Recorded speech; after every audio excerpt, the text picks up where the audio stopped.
Oh, got a few people here now.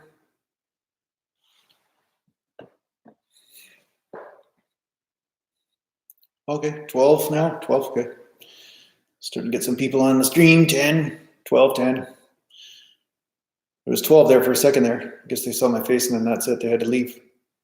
Done. What's going on there, Quentin? Straight out of Duval, how you doing, buddy? I'm in here, let's go, let's do it, let's do it. GL. Oh, thanks, GL. You canceled what he's watching until when you got my notification. Thank you. That's cool. Now there's 8 people. Wow, I'm losing people here. I'm losing people. Yeah, what kind of question you got there, Quentin? What do you want to ask?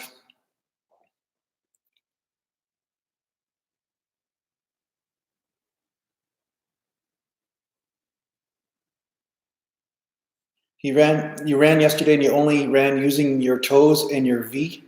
I don't know what that means. Calves are sore.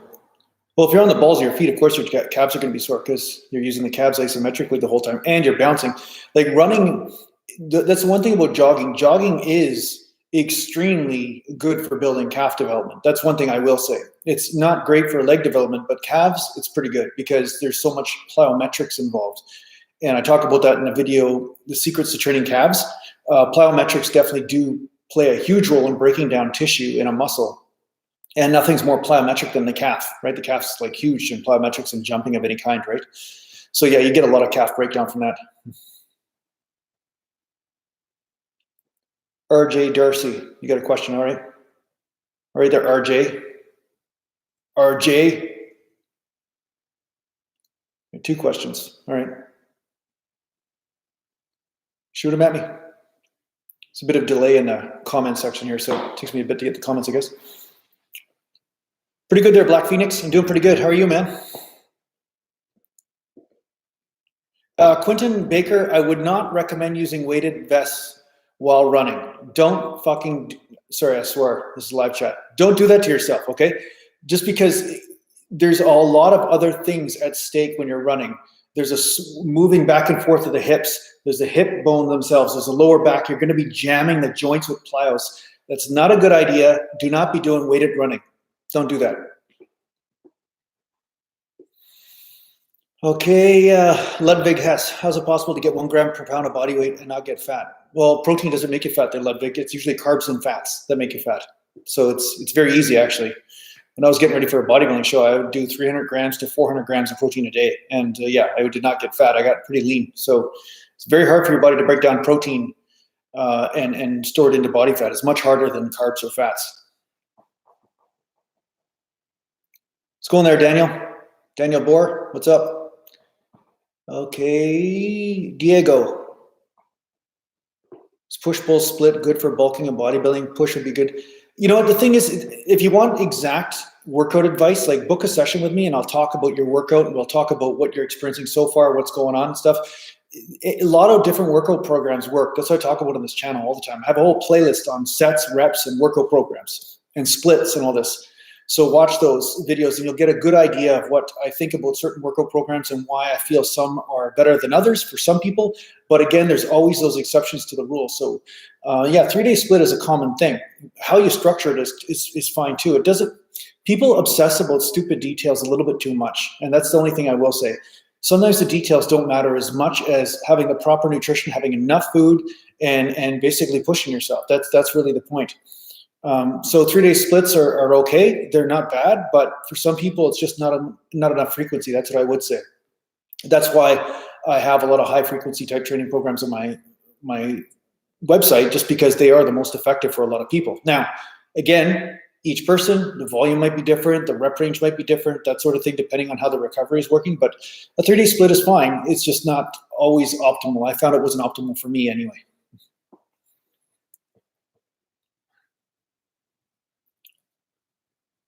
GL, my left bicep is way smaller and weaker than my right. Should I stop training my right and focus on my left? No, I wouldn't say that. Just keep training.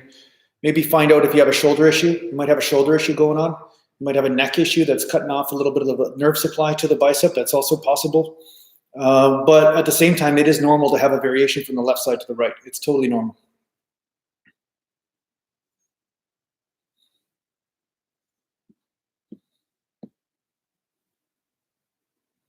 Okay, Mr. Panda, can you have a pizza, please? I don't have any pizza, Mr. Panda, so I don't get the joke. I don't get it. Do I look like a pizza guy? Why is there pizza around here? Something that I don't know about?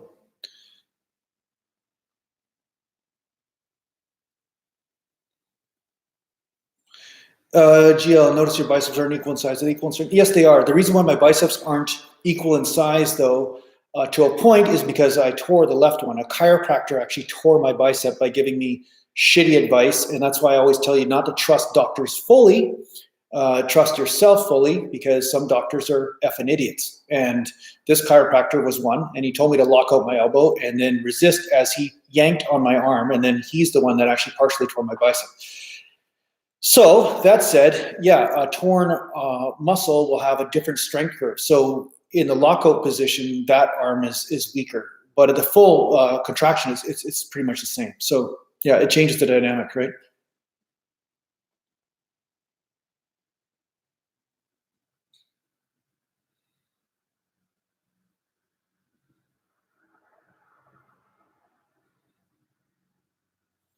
Do you also plateau if you don't do lower reps and high reps in the same workout? No, sometimes you actually get better. How can you get big legs without squatting? Watch my videos on building legs. I have lots of videos on it. So one-legged type movements are awesome, like lunges and Smith machine lunges. Watch my videos on Smith machine lunges. Those are great. Walking lunges are awesome for leg development. Romanian deadlifts are unbelievable for hamstring development. So yeah, you don't have to squat for leg development. And sometimes for some people, squatting, as much as the squat fanatics out there hate to hear this, but if you're not built for the squat and you use a lot of lower back, it's not necessarily the best movement for you to hit failure in the legs. Sometimes you're hitting failure in the lower back and stuff. So Gord Bracey, does my brother still train? Yeah, he still trains. Yeah. Yeah, Renato was asking about biceps peak. Yeah, okay, so bicep peak is genetic, Renato. It's not going to change, but what you can do is increase your bicep size. That's really the point. So, but yeah, you're not going to be able to change the peak, really.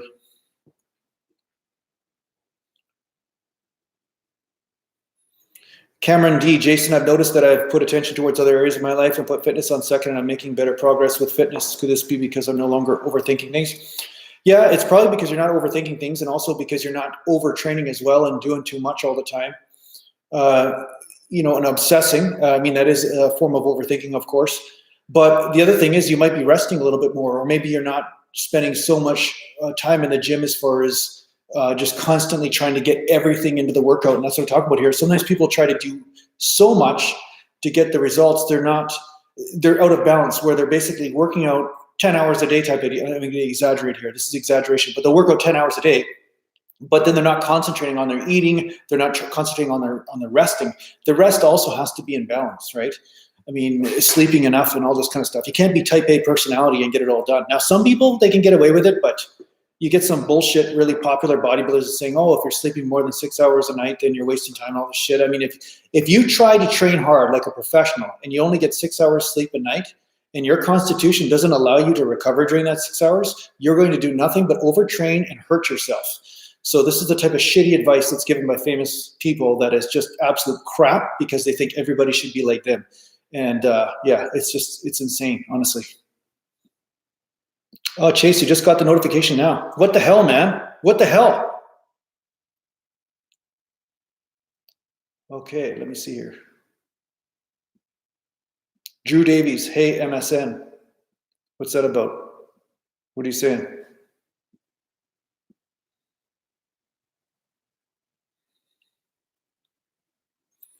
Okay. Okay, Jason, you mentioned in previous videos that you have a shoulder problems and a torn labrum, I believe. Did you ever consider seeing a doctor having surgery? Just curious about your situation. I saw a doctor a long time ago, about over 10 years ago, when the dislocating shoulder was the major issue. But the problem is that he first quoted me a price of $6,000 to get it done.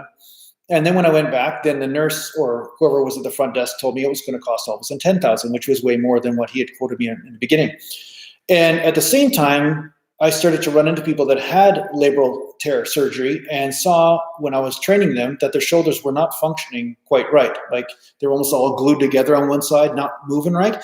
And they told me that there was different versions of this, but a lot of them that had the surgery, the shoulder was just as bad as it was before they had it. It's just that now they had to deal with all this trauma and rehabilitation, all this other kind of stuff. So it's not necessarily a quick fix like some people say. They think that, you know, you're just like a freaking toy or a doll and you just be sewed together or cleaned up or patched up. So no matter what happens to your body, it's just fixable. And it's like surgery is not necessarily going to work that way. You know, sometimes you got metal screws and all this other stuff that goes on in the body, and people think, oh yeah, at least my pain's a little bit different right now. But at the same time, is it really healthier? You know, so I said, screw it. If I could get away with just training and just work around it, and that's it. I just gave up that idea because I didn't want to deal with the bullshit that might happen from surgery.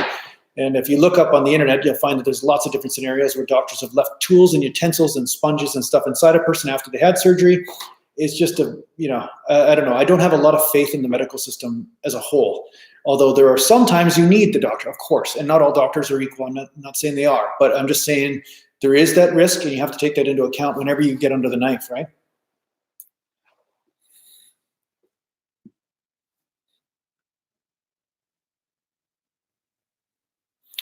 Jason, how do I keep my shoulders and back tight on benching dumbbells to allow the chest more?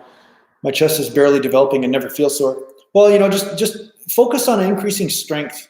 I think focus on increasing strength first and then see how things develop. I find a lot of times, especially if I'm getting a question like this, you're probably a guy that's only been training a year or so.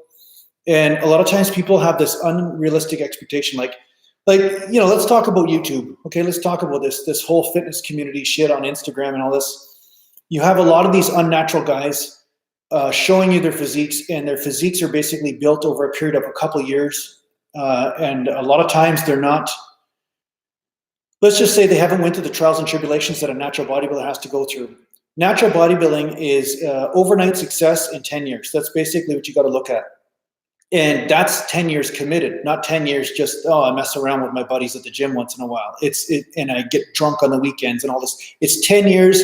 I want to have a physique, and I'm going to work towards this with my diet, my sleep, my lifestyle, everything like that.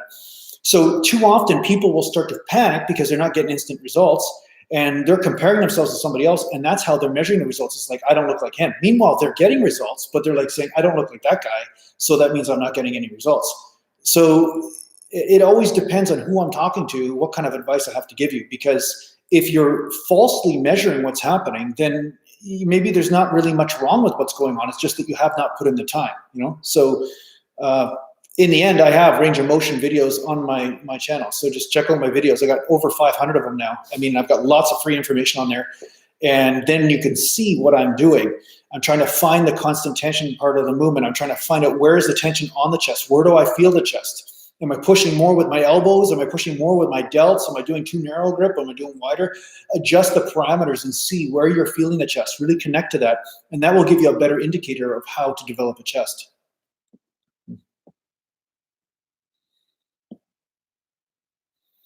Cameron D, Jason, any 2020 plans with the YouTube channel and life in general? Well, Cameron D, what would you suggest? What would you, I'm open, man. This is like an open conversation. What do you think I should do with this effing channel? Because one thing I do know, okay, and this is something I want to make. I want to make a video on how to be a douche channel on YouTube, because the bottom line is just that if you just tell people what they want to hear, you make a lot more friends and you get more popular. Like instant gains in 2 days of training, instant fat loss by not dieting at all, eat chocolate cake and get, you know, this is the type of shit that basically is popular. Instant success, Lamborghinis for you when you're 19, no problem, you know, all that stuff, right? But the fact is that these are empty relationships based on lies and empty promises. And I just can't bring myself to go there, to tell you the truth. Even if it means more success for myself, I cannot break this truth-o-meter in me that says, oh, I gotta bullshit everybody just to make something happen, right?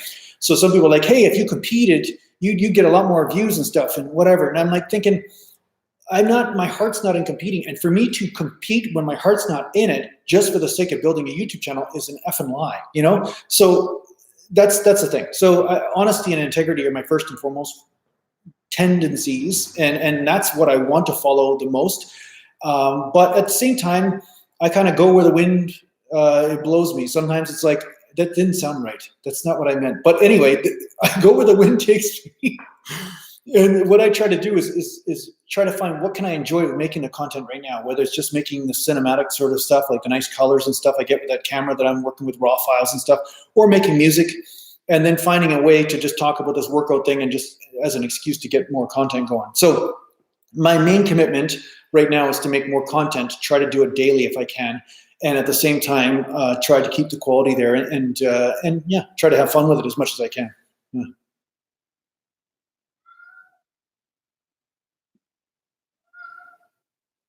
My cat's outside now because he's a real pain in the ass. We put him on a diet because he's too fat.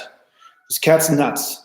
He started eating, and then all of a sudden he started begging more often for food, and now it's gotten out of hand. Now we put him on a super strict diet. He gets just a little bit of food every day for a period of 3 or 4 days, and now he's going crazy. He can't handle this, and yet he's got an extra 10 pounds of body fat on him he needs to lose. So time for the contest. So I got to put my cat through a contest first before I even consider, anything like that.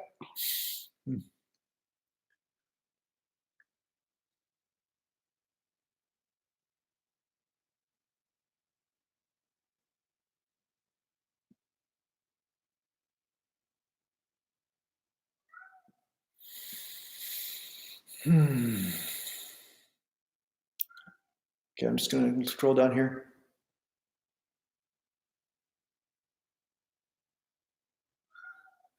Yeah, Trong Nguyen, think the channel fine how it is at the moment. Yeah, thanks. No, I like the channel. I mean, I like where it is, but at the same time, I'm always saying, what can I do to make the content more compelling and turn it more into storytelling, but at the same time, stay honest with what I want to share and be helpful to people. Because in the end, what's the point of watching somebody if nothing about that video helps you or entertains you? It's got to do one or the other. And I was just talking to somebody recently about this exact subject because they're getting on social media. They're trying to do some sort of YouTube video. They're kind of vlogging their life a little bit. And I said, well, yeah, that's great. And sometimes you just got to kind of just verbally throw up a bit and just create. And just through that creation, you start to have an audience and start to have a conversation and see how you're best able to serve or entertain the community, right? But in the end, it has to move towards that bit by bit. And as it moves towards that, then you start to have this relationship where you're helping people and then somehow they support that help. And that makes it sustainable so you can continue to do it. But yeah, I mean, that's as far as where the channel is right now, I like where it's at, but I'm always open to evolution. And I'm always open, like a lot of times people say, the best thing that people can do for me, if you're in the chat and you watch a video, watch the whole freaking video, first of all. Don't be watching just shit and just scrolling through because that's what people do. I mean, but just watch the video and then tell me, what did you not like? What did you like? What made it boring? Why did you click off? Like if you click off or something, just take that extra minute if you can, and say, okay, this is why I clicked off. I don't really like this type of part, or I kind of get bored with this stuff, or this stuff's kind of a pain in the ass for me to listen to. I had one guy just tell me he likes my channel, but when I get philosophical, it's boring and he doesn't like it. When I start talking about the reasons why people train, or maybe, the ins and outs of people bringing too much ego into the training and make a bad decision, he doesn't like that stuff, right? So even though he might not be the majority, if I get that message a lot, then I'll say, well, geez, I guess people just don't want the grounded advice from a wisdom level. They just want more superficial stuff, right? So yeah, this helps me. So anytime you guys do comments like this, it does help me form the content. So that way you get better content, and then it's better for me because then people actually watch it all the way through. So it's a collaborative sort of thing.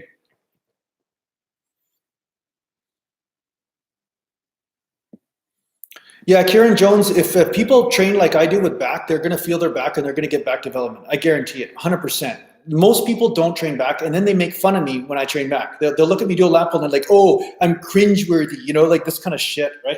Like, oh, it's cringeworthy. You're training back all wrong. I'm like, well, where the F is your back? If my training form is cringeworthy, where's your back? It's just because you don't understand what the back does. That's why you're judging me based on your stupidity, right? So this is the problem I get on YouTube a lot, is that I got a certain amount of stupid people. They're really ignorant and they're also stubborn in their stupidity. And then I have to educate them, but they don't want to be educated. So instead, they'd rather just sit there and judge me rather than saying, well, why? Why did this work? Why is this working, right? So when I'm doing a lat pull down, I'm coming down like this, sticking the chest out, coming down, bars here. I'm not rotating in to come down. I'm not rolling the upper back like they do, because that makes the bar come down lower. Because if the bar comes lower, it must be better, right? No, the bar comes lower. Now you're using the internal rotator cuff. You're using the biceps and the rear delts to get that down. That's hitting failure long before your lats do. And because of this, you're basically getting shoulder and arm development, but you're not getting any back development. The other thing is when I come up, I keep the elbows in. Well, the lats are an internal rotator, right? So that's why I keep the elbows in. So when I keep the elbows in and do this, I'm keeping the tension on there. But you're like, no, you're doing it wrong. You should internally rotate and bring the arms back so the bar is right above your head. That takes the tension off the lats. And then I'm not getting lat development. It's like, so it's basically I have to be a certain level of stupid in order to get accepted by a certain amount of the community and do things their way. Honestly, it's just absolute insanity. So this is the thing. I mean, this is the thing. I don't know how to get over that hate part of YouTube where people don't really understand. If you see somebody that's successful at something, ask them how they got successful. Don't just reject immediately everything they tell you about how they did it, right? And that's kind of the thing. It's almost like trying to feed a baby that doesn't want to eat. It's like, and I have to come up with it. Here comes the mommy bird. Mommy bird is coming to give you some worms, right? And it's like, I don't know how to do, like I can only do the mommy bird thing so many times before I'm like, okay, I'm kind of sick of doing the mommy bird, right? Yeah. Yeah, free man, pay no mind to them. Stupidity knows no bounds. Well, the thing is that that's the problem. I have, as an educator, you're kind of educating stupid, and then at the same time, you're educating the really open-minded, beautiful, wise people that are like saying, hey, this is what I don't know. And then maybe there's an answer over here or over here, and everything's just kind of pointing me towards a deeper level of wisdom. But you get this other part of the community that's basically just watch videos just to hate or to say, you know, you're wrong, you're wrong, you're wrong. They're watching videos to just tell everybody that they're wrong. They're not watching for education. So yeah, it's an interesting dynamic.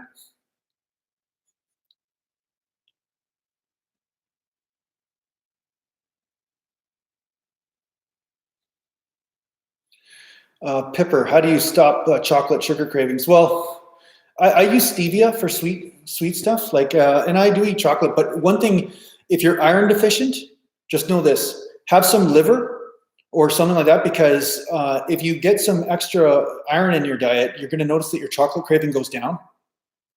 The other thing is, I would not recommend drinking anything with aspartame in it. Aspartame is horrible. Acesulfame K is horrible. Like, these things are just not very good for you. There's a lot of studies coming out that just they cause brain damage, all this shit. So I would just stay the heck away from those things.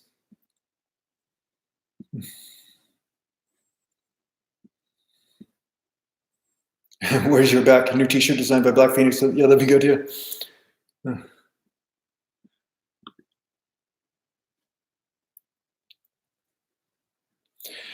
Yeah, Kieran Jones, 100%. Your training method makes sense to me, but the average gym goer, they think it's wrong.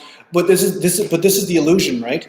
This is the thing that's been created by the drug culture and by people that are built a certain way and got results a certain way. They're not really getting the results from proper training. A lot of them are getting results from something else, and then they're saying that I'm the one that's doing it wrong. Meanwhile, they've been doing their training for 5 to 10 years, not 30 or 40 years.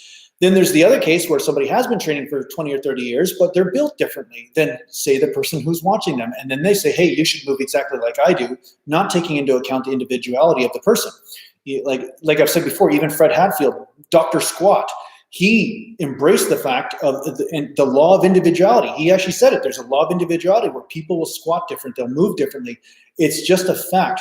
And for some reason, the insanity of this new generation coming up through YouTube and everything, they want to look at everything as black and white because that's the way the mind looks at things, just like right and wrong, right and wrong, right and wrong.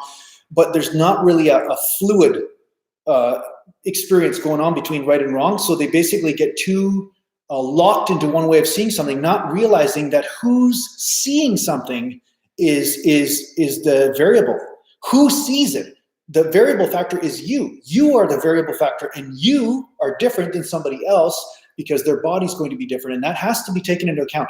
Anybody that tells you it's only this way all the time, no exceptions ever, is an idiot. And I will say there are some steadfast rules, but there's a lot less steadfast rules than a lot of people will tell you. But you know what? It's easier to make money if you tell steadfast rules. If you say, this is the steadfast rule, now buy this. Steadfast rule, now buy that. It's a lot easier to make money if you tell people there is a certain thing, because people want answers and they want exact answers. They don't want to know how to think for themselves. There's no money in that, you see? There's no money in teaching people how to think for themselves. There's only money in saying, here's the thing, there's only money in me keeping you stupid and then me saying, hey, here's the solution to your stupidity. That's it, you know? So the corrupt teacher teaches you how to be dependent on the teacher. The free teacher teaches you how not to need the teacher, but you might come back because you want to support the teacher, you know, because the teacher is teaching other people that are making your life a little bit easier because now he's opening minds or she's opening minds of other people, right? So this is the thing. It's also not just because of corruption of people. It's actually because of the laziness of the people who are creating the demand. People want exact answers. They want certainties in life. They want everything to be sure. They do not want to say, oh, well, maybe I have to think for myself here. Maybe I have to figure out this problem this way or that. And I don't blame them for that because they're so busy with so many aspects of their life. So many challenges are going on. And then it's just somebody else coming along and saying, hey, here's a bit of work that you have to do. And they don't want to do it. So I would say this is that, yeah, it's always going to be easier to be popular. If you give people certain answers, this is exactly how it goes, and that's it. Because it's easier, and people like easy. That's it. That's the ego. It wants easy. Doesn't want hard. Doesn't want to be told that, hey, you're going to get successful as a natural bodybuilder in 10 years. Doesn't want that. It wants to say, okay, you just do this, this, and this, and then you're going to look like Mr. Olympia, and there you go, done, right? They don't want to say, they don't want to hear anyway that hey, this shit might not work for you, although that technique worked for this person. They don't want to hear that because now all of a sudden you made their path more hard. You made their path challenging. They're going to have to deal with ups and downs. You know, that's tough. I'm waiting for a guy to come on here. Maybe he will, maybe he won't. If he doesn't come on here, then I won't shout him out. But I told him to come on here to talk to me, but we'll see. But he's dealing with some challenges of his own, trying to pursue a career, and it's really entertaining to watch. But yeah, Ludwig Hess, Fred Hatfield, you've done some study. Ludwig, I've been around this shit for so long. Like, there's names and people that I read about long before. Like, people always come on my YouTube channel like, have you heard about Arnold Schwarzenegger? That guy trained, and boy, he must know something about training. I'm like, are you kidding? I've been around this forever. Like, when I was a teenager, I was watching all the guys and reading about them, the Mike Matarazzos, the Mike Mensers, all these guys, you know, Andreas Munzers, you know, the guys that died on stage, you know, like, I read about all these guys. I was obsessed with bodybuilding. Everything about bodybuilding I was into. So now I don't give a shit about studying with any of these guys because I'm like, hey, I already know, and now it's my body teaching me, because who gives a shit what worked for this dude over there if the shit that he's doing will break me, right? So in the end, you know, your universe at first is out, okay, what's possible? Now, in the end, it has to come back, and then you're saying, okay, how does this apply to me? What can I do in order to achieve some sort of result without breaking myself in the process? And that's challenging. Even if you do everything right, you're going to get certain aches and pains. You're going to have certain challenges to overcome, and I've had lots of them. So it's just one of those things where there's no easy path, but there's a path that will lead to greater wisdom and to helping you achieve results with less problems, right?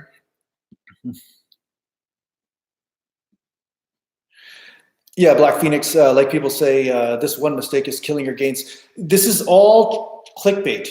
Clickbait is incredibly, like, this is the problem, again, with YouTube, is that everything is watered down. True information is looked at as shit, and superficial stuff, like how to get chicks if you do this or whatever, like this kind of stuff, this is the stuff that's popular because that's what the teenagers are looking for, that's what the young guys are looking for, because all they care about is the superficiality in a lot of cases. Although I've met some really wise young people that are amazing too. I mean, I'm not saying I haven't met them, but they're not usually the ones that are in the bodybuilding community as much as I'd like to think they are.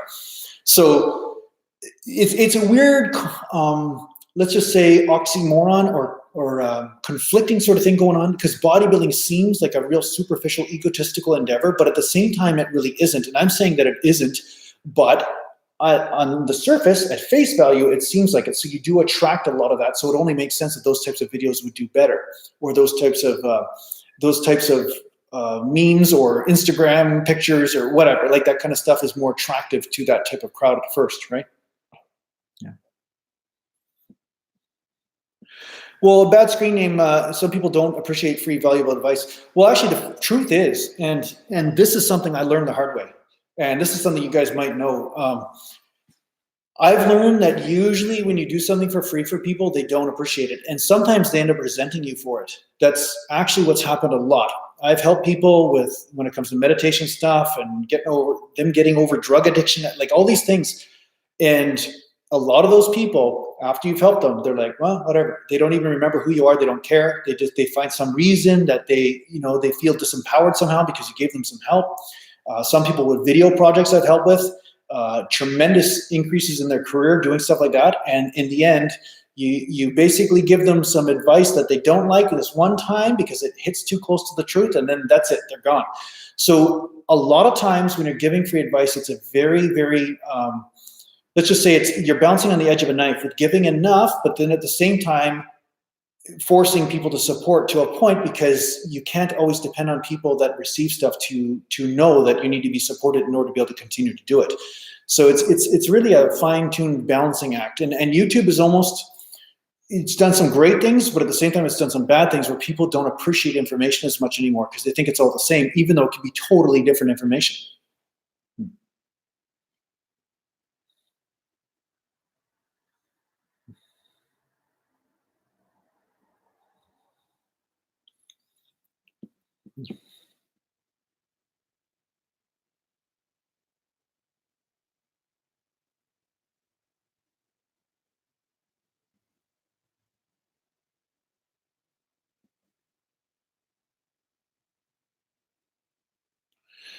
Hey, Jason, do you have any advice on how to create capital with a clothing line?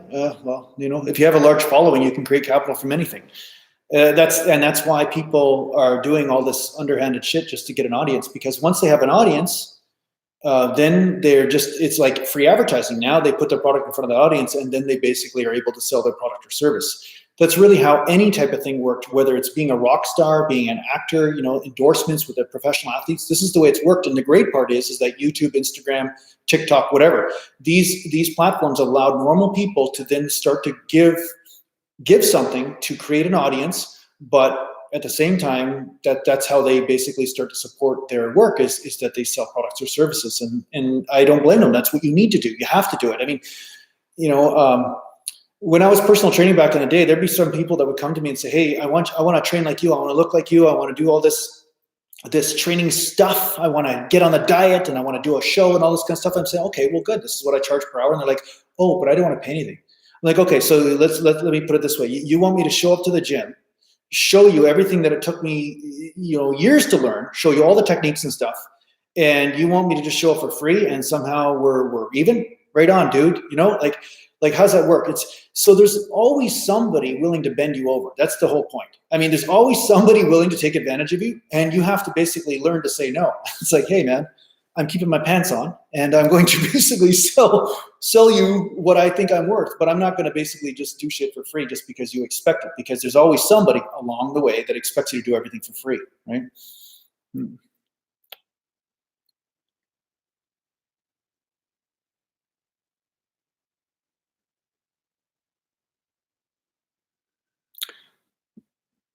Okay, Francis is talking about something here. Francis, what are you talking about there? Francis, who the fuck are you mixing me up with, asshole? Fuck. What kind of shit are you saying here? You're saying quit taking drugs. This is called natural Gallant Bodybuilding. I've never taken drugs in my life. What are you talking about? And I'm sorry if you're actually seeing, mixing me up with somebody else and you're trying to be a nice guy, but if you're trolling, you can go fuck yourself, honestly.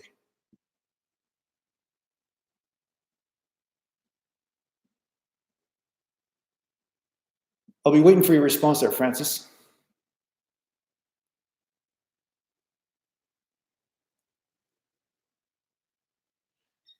I'll be waiting for your response there, Francis, whenever you want to talk. I will say it again, and I'll keep saying it. I have been drug-free my entire life. I have never used any hormones or drugs or growth hormone, insulin, anything to burn fat, all that shit. Never, never, never, never. So the thing is that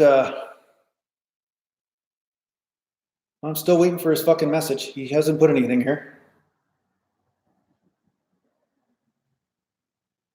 I mean, the thing is, I don't, like, if you're having a moment of not knowing any better, then that's different. But if you're just trolling, just go fuck yourself, honestly. I don't have time for this shit.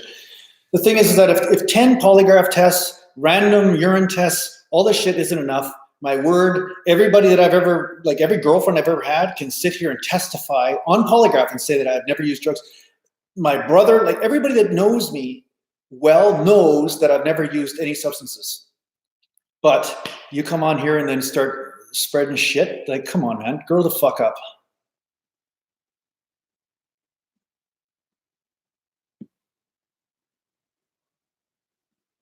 Well, Francis, okay, let's just talk for a bit, Francis. Let's just talk, Francis. First of all, you never asked me a direct question. You just basically started spreading something in the chat and saying that, oh, well, I just assumed, you know, he was open about his past.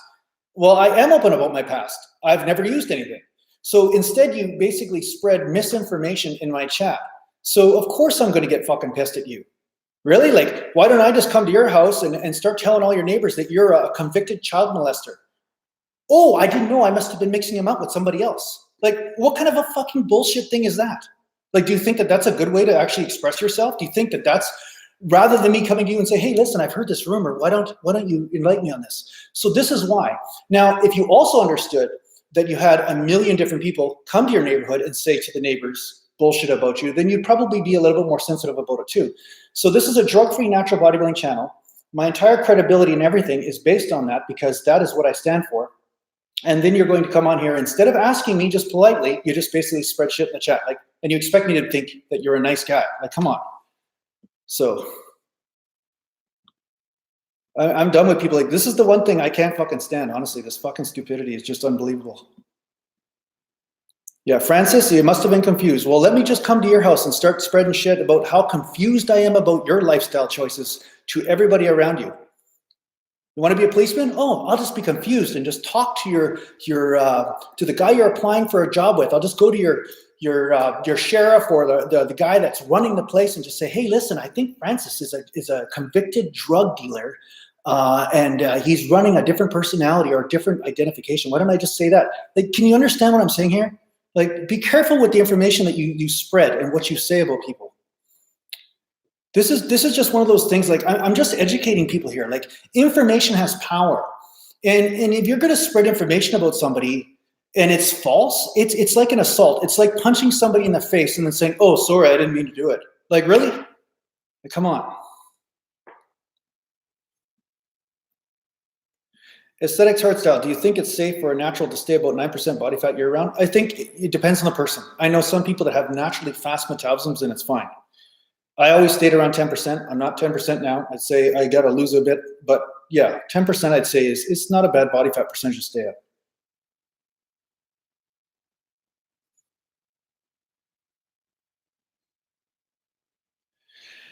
Chappie 406, you know, the thing is, I've been getting this my whole life. Why does everybody assume? Because as soon as you have a physique, this is the one thing that I can't, like, I've had my heroes in bodybuilding, okay? And I love the physiques, and some of the guys, they're not natural, and I love their physiques, whatever, they're like great physiques. But the one thing I hate about the bodybuilding community, and I'm gonna be very honest about this, is that you are not respected. A natural bodybuilder has gotten the shaft more than anybody in the world when it comes down to getting pissed on for what he's or she has achieved.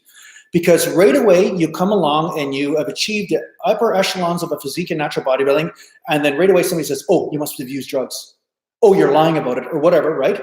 And then the other people that say you're using drugs, then they say, oh, but you look like shit for a guy that uses drugs because you don't look anything like those other drug bodybuilders, right? So you can't win. You either look too shitty to be a real bodybuilder, or you look great, but at the same time, you never really earned your gains. You know what I mean? So it's just a way of people hating you again. It's just, so that's why natural bodybuilding was something where I could not ever really get out from under that, because if you look too good, then people hated you.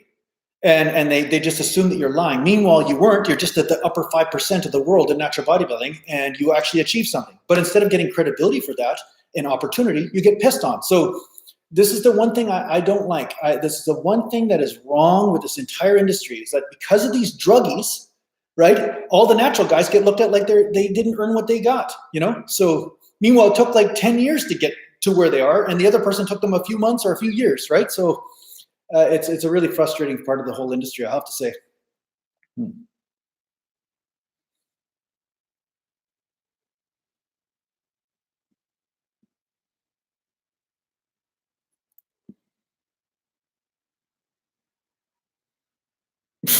Shakti Shaker saying you can't get below 30% body fat without safety issues. Laugh out loud. That's funny. Scott Hibbert, what's your thoughts on strongman training to aid overall muscle development? Well, my body type wouldn't support that because I don't deadlift from the floor, and a lot of strongman stuff has to do with deadlifting from the floor or picking things up from the floor, rounding the back in kind of weird, awkward sort of angles. I would say, yeah, maybe it does have some good tendencies or some benefits, but at the same time, if you're using super heavy weight, it can be very dangerous. I mean, the injuries don't usually happen when you're lifting a weight that you can easily do for 20 or 30 reps. And when you're straining something, especially using a lot of the lower back and stuff that's off when it comes down to balance, like say you're trying to balance a ball and then it just kind of shakes or moves a certain way, or you trip over something, there's a very strong possibility of injury. So I wouldn't say it's a necessary thing. It's never something I've done for natural bodybuilding purposes, but yeah, some people might, if you enjoy it, do it. I'm not saying not to, but just be careful when it comes down to straining and awkward lifts. That's all.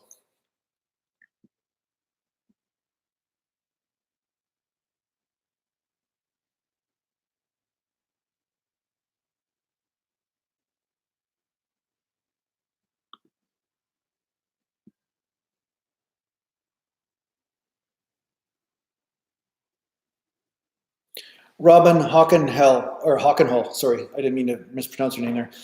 Jason, I found that a great way to recover from body dysmorphia I found was changing the aesthetic eye to an athletic focus. Really helped. Sorry if this is out of context.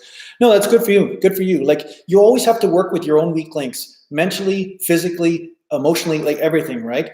And you have to find your own way to untie those knots. And if you find that bodybuilding caters to your weak link too much, like it causes you to become obsessive and a problem, then yeah, it's perfect what you did there. It's a smart way to realize your own nature and work with that. And this is what I'm saying on the physical body, but I'm also saying this spiritually and mentally is sometimes work with your strengths and work with them to untie the knots that are causing you to suffer or diminish yourself in some way, right? For sure. Me, I have a hard time acting. I can act short little skits on my channel and do that, but I cannot try to be somebody that's just like this easygoing, pleasant violins in the background all the time. Like I can't do that all the time. Like that's just not my personality. My personality is what you just saw when that person just makes a false accusation and I basically come out punching. That's just the way I can't stand bullshit, right? So I have to work in a platform that allows me to be myself. But if you put me in a church somewhere as an altar boy, it's going to be a rough ride for anybody that enters that church if they do something wrong. So yeah, this is just not the right place for me. You know what I'm saying? So you got to honor your own nature. That's really it. Honor your own nature. It's not like your nature is wrong, but if you put it in the wrong place, it'll be wrong, right? Okay, Ed S. Hey, Gallant, you think you'll ever compete again? I've been asking so many times now. I'm just wondering because I think it'd be awesome to see you compete in the future. I talk about this every chat because people always ask me. I thought about it, but at the same time, I'm not 100%. My body's not 100% in alignment with that. You know what I'm saying? Like I'm not getting a predictable result where I think I'll step on stage and do really well. And not at this point. Second of all, it's a hell of a lot of work. It's 3 months, 4 months of basically shutting your entire life off and saying, okay, this is the goal I'm going towards, which can be fun if it's the first time you're doing it. But because it's not my first rodeo, I've done it 18 or 19 times. It's kind of like, well, okay, walk on stage, nobody will care, and then I'll go home. So the most important thing is I have to care.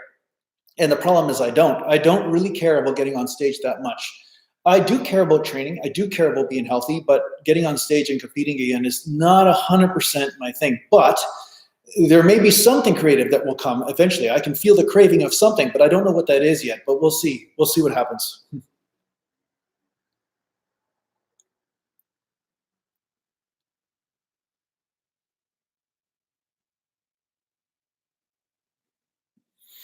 Ed S. What I mean, he says I'm an amazing actor. What are you talking about? Well, yeah, I don't know if you've seen much of my acting, but it depends on the context where I'm acting. But what I will say is that I cannot play a role for people to cater to what they think I should be. Let's put it that way. I have a real hard time with that. That's just not, I have to be my authentic self.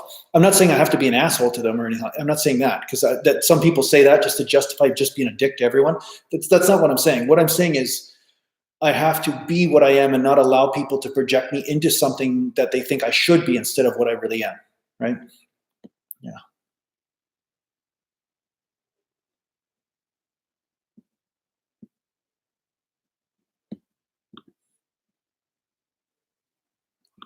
Okay, I'm just going to just hide somebody. It looks like they're doing something weird. I don't know what that is, but okay.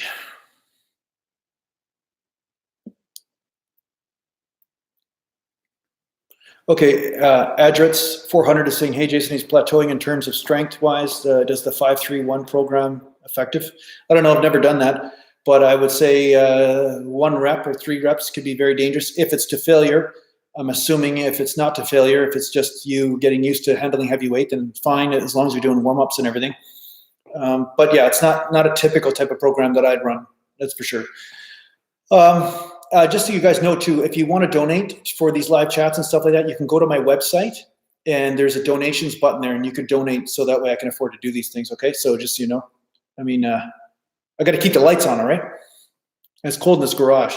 I need to put the heat on too. So, okay. So CN channel. Okay. Hey, Jason, our farmers walk exercise is safe because when I perform them, I feel like my lungs are going to collapse and the weight isn't even that heavy. Okay. You might have something going on with your, let me see, what is the muscle? It may be something to do with the diaphragm or maybe something to do with the subscapularis or something that's you may have a trigger point somewhere in your rib cage or something. There might be something like that going on. Get some massage therapy, see if that helps work it out, because that can give you that sensation of not being able to breathe.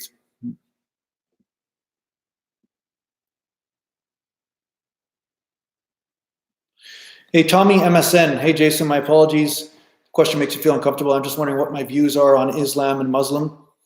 Okay, I'm not going to really share that because it's too controversial. I'll get thrown in jail if I say anything because everything gets misconstrued and taken out of context. So the bottom line is that I will say that beliefs are fine of any kind if they are freeing you from your suffering, but if they're creating suffering, then they're a problem. So just look at anybody in a case-by-case basis, and depending on their interpretations of what they're reading will depend on what they're doing. And that goes beyond any one religion. It goes into lots of different belief systems or religions. So yeah, I will say some religions will tend to have a little bit more stuff going on than others, but yeah, I'm not going to say any one or not. So yeah, just that's all I'm going to say about that, because like I said, it's a conversation that's just too, it's like a stick of dynamite, honestly, these conversations, because they just get misinterpreted. So yeah, I do know that there is one part of the Muslim religion that I really like, and that's the Sufism, where they open the heart and they spin and they meditate on the light. They hold, sheets over their head, basically their robes or their hood, and they meditate on the light in their heart.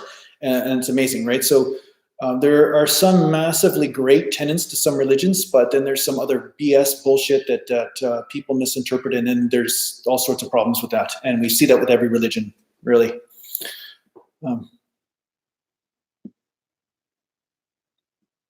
Are strawberries good for you? Strawberries, some people don't react well with strawberries, but they have a low glycemic index. So yeah, I find that it depends on the person.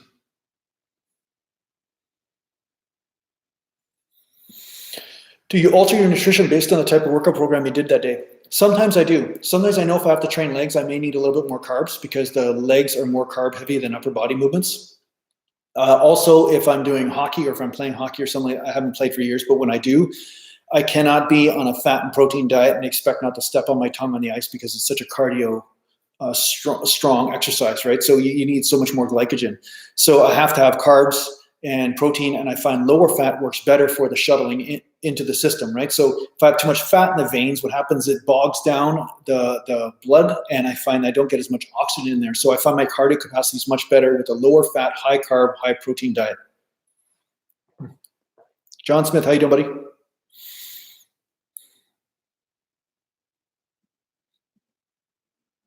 Can we get a fucking dance tutorial? You know what? Honestly, it's really tough to do dance stuff without the whole neighborhood. My neighborhood thinks I'm nuts anyway. I mean, if I start dancing in the middle of the street and everything, it's just another challenge I have to deal with. And it may happen. I'm not saying it won't, but But if I feel like there's a song that really inspires me and I feel like, okay, I can really like create a whole dance and then actually create a video and showing you how to do the dance and then get you guys all have to send me in a video of you doing that dance, that'd be fun. And that may happen. That might happen actually.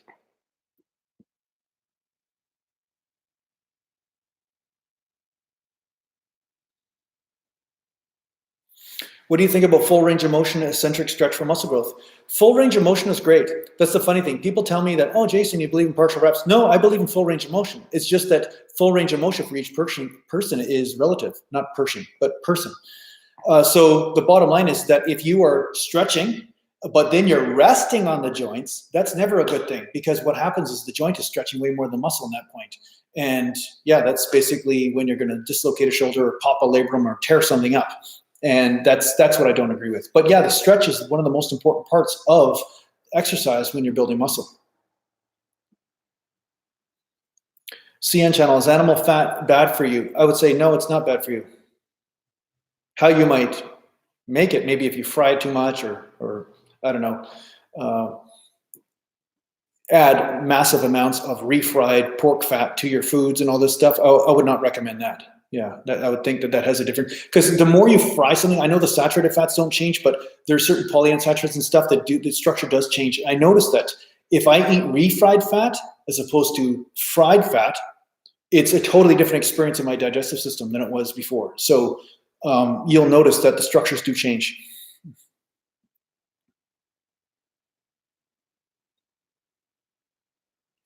Do you need to drink lots of water to help build muscle? I think, yeah, you need water. That way you can shuttle carbohydrates into the muscle and everything. Yeah, you need water for sure.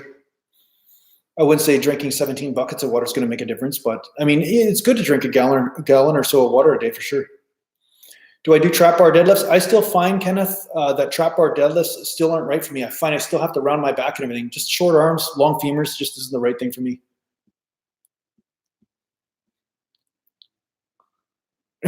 Black Phoenix. He thinks John Smith is asking for a can of whoop ass because he's making fun of my dancing. That's funny. Like I said, I don't mind if you guys make fun of me. That's fine. You can make fun of me if you. I have no problem. The only issue I ever have is when people start spreading mistruths about me, and that's the only thing I'll have an issue with. How's it going there, GS or G Skirka? I hope you had a great holiday and a happy new year. I look forward to seeing your channel grow this year. Hey, you know what? I'm just glad you guys are still here. So you know what? If the channel grows, it grows. I'm pretty sure it will. It's been a steady climb. It's been nothing but a Rocky Balboa sort of thing. But one thing I do need, and I've been thinking about this, and I haven't figured out how I'm going to address this, but every great story has a compelling conflict.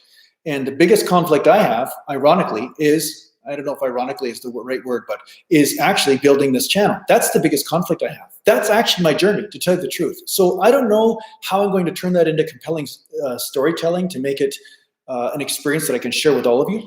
But there's something about that is really my journey. And you know, you would think a fitness channel would be more about, oh, okay, what bodybuilding show are you doing? Or I'm trying to lose body fat. But no, I'm actually, the journey for me is actually more the channel than it is that. So we'll see what happens.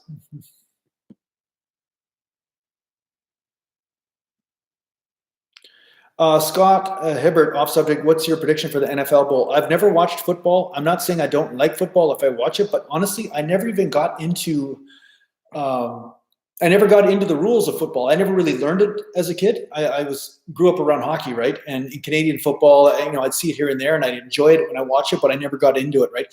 And even hockey, I was never really into until I started playing it. Funny enough, once you're into something, once you play it, then you can start to really appreciate the finer moments of the game or the finer parts of it, right?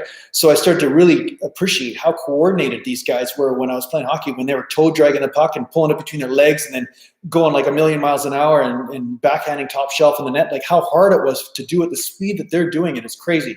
Like people have no clue about how much skill and balance and coordination is involved in hockey. It's nuts. And once I started playing, I really started enjoying that. So I know if I would have played football, because I always had a fascination with it, but then I would have really loved it. But I was probably too small to play football, obviously, 5'8" guy, whatever. I mean, maybe a running back or something like that, but I'm sure I would have been one of those guys that got laid on by a 400-pound guy and then my knees basically broken in half or something. So I'm glad I never got into it. It's a rough sport, football. That's that there's a reason why the careers are so short in that game. That's a tough sport. How much grams of fish oil do you recommend a day to intake? Well, I'd say you're not taking in any fats. I'd say anywhere from a tablespoon to two, maybe 3 tablespoons a day. Again, it's going to be different for each person, but for myself, that's what I would do. Just a couple tablespoons a day or so.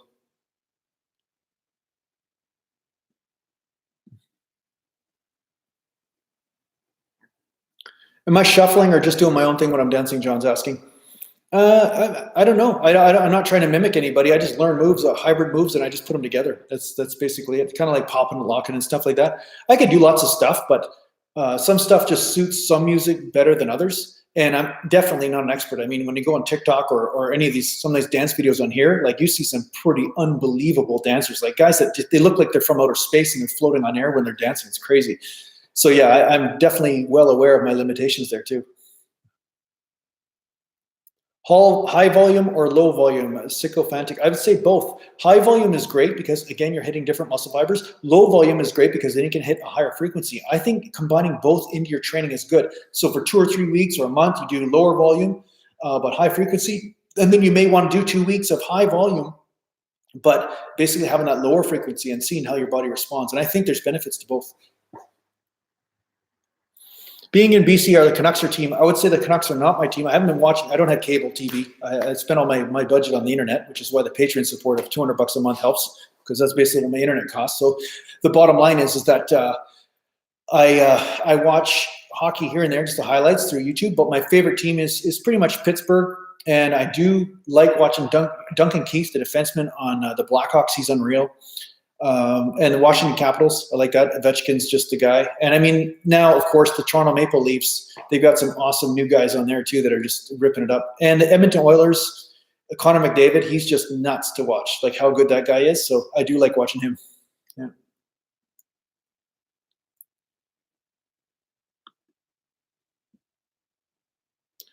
Justin869, do you watch other fitness channels? No, I don't watch any other fitness channels.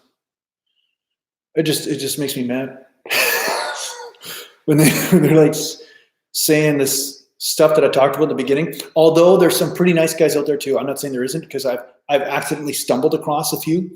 I'm not going to mention them here because I can't even remember their names, to tell you the truth. But they're just nice. But I don't really get inspired from watching training videos. I mean, sometimes I'll watch some of the old Olympia videos or people like really big dudes just training, just because it's interesting to see how they train. It's kind of inspiring to see the pump and the massive muscles and everything. But at the same time, I don't really get much out of watching fitness. I'm bored to death with it, honestly. I like watching car videos. I like watching Rolex videos, like nice watches and stuff. I don't know why. I like that. I don't have a watch, but yeah, I like that. So if you guys want to buy me something, you go right ahead. You know, nice Rolex would be good. But I like watching camera gear stuff, like photography and videography. Sometimes music tutorials, like how to make music and stuff. Like I do that because I use it, right? And then I watch some hockey stuff too from time to time, like as far as hockey vlogger type stuff, guys that play hockey and stuff. Yeah. Hey there, Joe Skill. How you doing, buddy? Oh, Richard Parker, you just got a belt squat machine for your home gym that will be here Monday. Nice. That's something I think that's a great machine. I think it could be a really great machine. Yeah.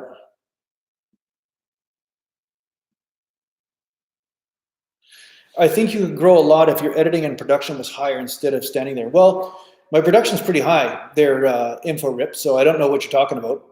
I mean, you can't get really much better picture quality than what I've got going on with the camera stuff and the equipment that I got going on. So the editing and production, I don't, I've done, like the thing you don't know, info rip, is what you're saying. Honestly, I'm going to say this politely, but the truth is that I think you're not understanding the audience. And when I watch my watch time, when I do a vlog, like a day in the life, or I'm showing lots of different shots of me doing different things, or if I'm going to the gym and doing a workout vlog, a lot of times the reason why you don't see me making that content is because there's not as many people tuning in. They just click off. They're like bored with the training stuff. They're just not interested. So in the end, what's the point of doing a video that takes me even an hour extra time to make, or 2 hours, when people are just clicking off it because they want more information and that sort of thing? So yeah, that's the thing. I mean, a lot of times the channels that are doing well, like I talked about in the beginning, are people that are basically telling you like first of all, they're doing a lot of clickbait type stuff, or they're collaborating with somebody that gave them a shout out. There's somebody with a bigger audience that gave them a shout out or helped them out that way. Or of course, there's another option where they started in 2008, where anybody that produced videos in 2008 got popular by the time, you know, the 2012 rolled around. So that's another thing. So I'm not saying that I can't always evolve what I'm saying or what I'm doing, and you know, maybe add more entertainment or add more information, whatever. But at the same time, I will not say that the camera stuff is definitely not the weak link, or the colors of the equipment, or, you know, that's definitely, that type of stuff is not the weak link in my channel. I can guarantee you that. Yeah.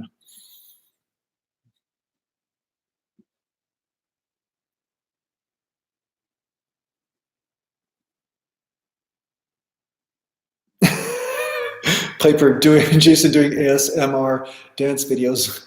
I'm going to pop and lock right now. Watch. I'm moving my body to the. Yeah, that's hilarious. I don't know how the hell you do that, but that'd be hilarious. What inspired you to start this channel? Yeah, this movement, yeah. Yeah. Happy New Year there, Ian Fraser. Yeah, nice to see you. I'm uncomfortable. Ed S, I'm uncomfortable. Exactly. Yeah. Yeah, that'd be funny. Thoughts on veganism? There's always that question every time, because there's so much propaganda going on with that crap right now. I mean, veganism is fine if it works for you, but if it doesn't work, then discard it. But I don't think it works for everybody. That's the bottom line. Yeah. John Smith, can you make a playlist of all Gallant music for us to work out to put it on Spotify or something? Well, John, in order to submit to that, I got to submit to a publisher. And then through the publisher, then what happens is that they copyright strike my own channel for using that music on YouTube. And then I have to deal with that and submit my links and all this. And it's a pain. Second of all, though, if I put my music on Spotify, what happens is I get less than a penny per play. It is so bad. Like, why don't you just buy my album? Like, if you really like my stuff, like, why don't you just buy it? It's $10 fucking for an album, John. Like, is life really that tough? Like, I mean, you can afford to buy a coffee or a protein shake, but you don't want to spend the money on my music. So this is the thing. I mean, it's all about giving and taking, right? So I'm giving information that I used to charge $70 to $150 an hour for. But then when I charge $10 for an album, people are like, hey, can you give me a discount? I just want it for a couple pennies. It's like, well, listen, man, it's like, I mean, if a song that I made is not worth $1 to you, then you really don't want my music. So that's why I don't put it on Spotify, because they pay you nothing. If I put my music on there, there is no opportunity for me. I do not get an increased audience. Like people say, I just made a video on this. And at the same time, I make nothing. So basically all I'm doing is just providing another free service, which I'm not getting paid for. So, I mean, I can give only so much, man, but it's like, at some point, you know, you got to say, well, where is the support going to go or come to this channel for the equipment that I use, the time that I spend, and also the internet bill? Like just that alone cost me over $100 something a month. So, you know what I'm saying? Like this is the thing. So that's why I don't do that, John. It's just not sustainable. Everything has to be sustainable. You can only give what you receive. You cannot give more than what you have, right? Otherwise you end up dead. So I'm not interested in dying yet. I mean, maybe soon, maybe later, I don't know, but not now.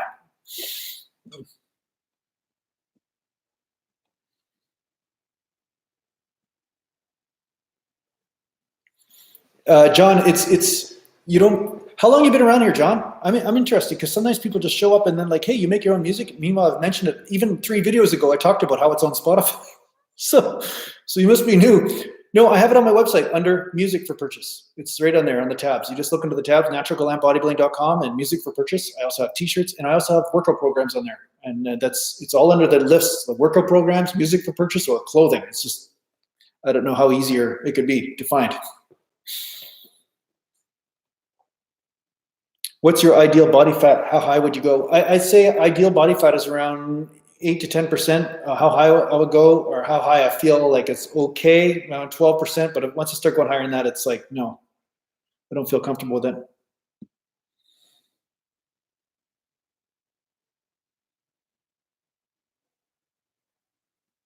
Yeah, InfoRip. Okay, good. You're giving me some constructive stuff here. So thanks for telling me anyway, InfoRip. Even if I resist what you're saying or whatever, I'm gonna jostle with you here, so that way I can hone what your criticism is. So that way I can find out exactly what would be what you truly enjoy. So what is it that you want to see? Because you're saying the camera quality's there, okay, but you meant more entertainment value. So what do you mean by entertainment value? Like what is entertaining to you? You know, because if I talk to one person, they say, hey, when you do jokes and stuff, I like that. And then the other person say, hey, that shit's stupid, I hate it. Another person says, I like your music. Another person says, I hate your music. Another person says, I love it when you do training footage. Another person says, I hate it when you do training footage. It's boring. I just want you to get to the answer. You know, tell me how to do something, right? So you can see my issue here.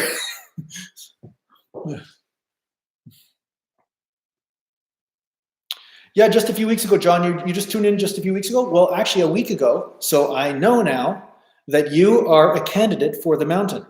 You're a candidate. I'm going to get my shovel because you have not been watching my videos because I just made a video why I don't put my music on Spotify. So you either haven't subscribed or clicked the notification icon on YouTube, or you just don't watch my stuff because you just don't think it's valuable. Okay, good. Now you are a candidate for the mountain. Are squats the best for getting bigger legs? I want to grow my quads more. No, not necessarily. Depends on how you're built.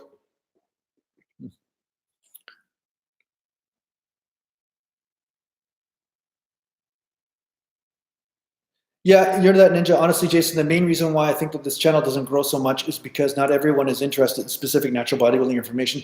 Yeah, but not everyone. But there are some natural bodybuilders that are doing really well, that have a lot of following. So that would be right to a point, but when there's a person that says they collect Legos and they're 45 years old and they basically have 2 million subscribers, I'd say, hey, there's an interest there, even though you think there was none. So there are people that are interested. It's just a matter of how do you get their attention, or how do you get introduced to them, and then from there, then they see the benefit of your work, right? What's the weather like? It was snowing a little bit last night, but it didn't stick on the road. There, Joel Mays. Yeah. Right now it's not raining. It's kind of clear outside. It was sunny. Now it's dark outside.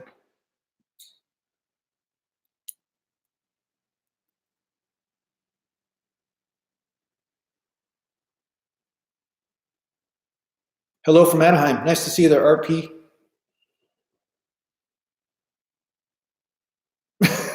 Black Phoenix. Infrared wants to see beads of sweat running down your manly bone-chested 4K Ultra. Sometimes, you know, the best part about this channel, honestly, the best part about this channel is not anything I'm doing. It's actually the comedy that comes out of you guys. Sometimes the shit that you guys say is so funny. Man, I tell you. Piper, I'm near Chilliwack. Yes, I am near Chilliwack. I'm in Harrison Hot Springs, so I'm not that far from Chilliwack. And if you guys are wondering what I'm drinking right here, I'm drinking a chicory root. It's like a coffee substitute thing. The cat hair is extra, though. I just wiped the cat hair off. You don't have to put cat hair in it, but it's like a chicory root type drink. It's supposed to help stabilize blood sugar a little bit too, actually, but it tastes good. I like it.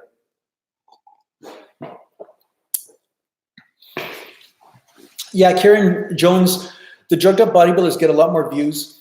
Yeah, because it's more sensational. It's more wow. It's kind of like seeing 1,000 horsepower car rather than a 500 one that'll last you. Like I'm kind of like the Lexus of the community. You know what I'm saying? Like I'm a Lexus. I'll last. I'm like the Toyota, right? I'll be around when that 200,000 kilometers hit, right? Where, you know, the guy that buys the Dodge Demon will probably blow it up at about 80,000 kilometers. But boy, it sure is fun to see that thing rip the tires out, right? It's kind of like that.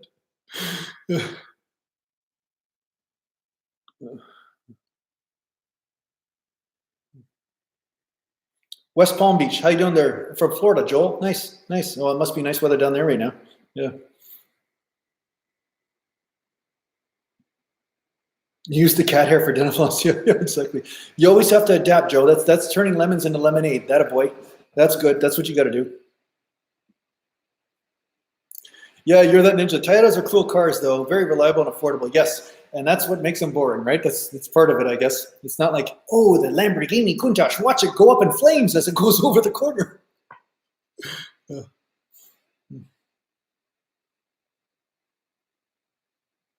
Yeah, here's what I ate, nothing but ice cream for 24 hours, and this is what happened. This kind of crap gets millions of views. You know what, Black Phoenix, that's a video that I would love to make because I like ice cream. But the problem is I don't know if I'll ever come back from that. It's almost like once you get a taste for just eating ice cream, I don't know if I'll come back. The chicken breast will probably be a long, long gone memory at that point, and I'll just live on Haagen-Dazs. And then you'll have a whole different channel called Sumo with the Gallantian or something like that. How to become a sumo wrestler. Yeah. Hey there, Kung Fu from Australia. Yeah, I didn't know you're in Australia there, Kung Fu. I forgot about that. Nice.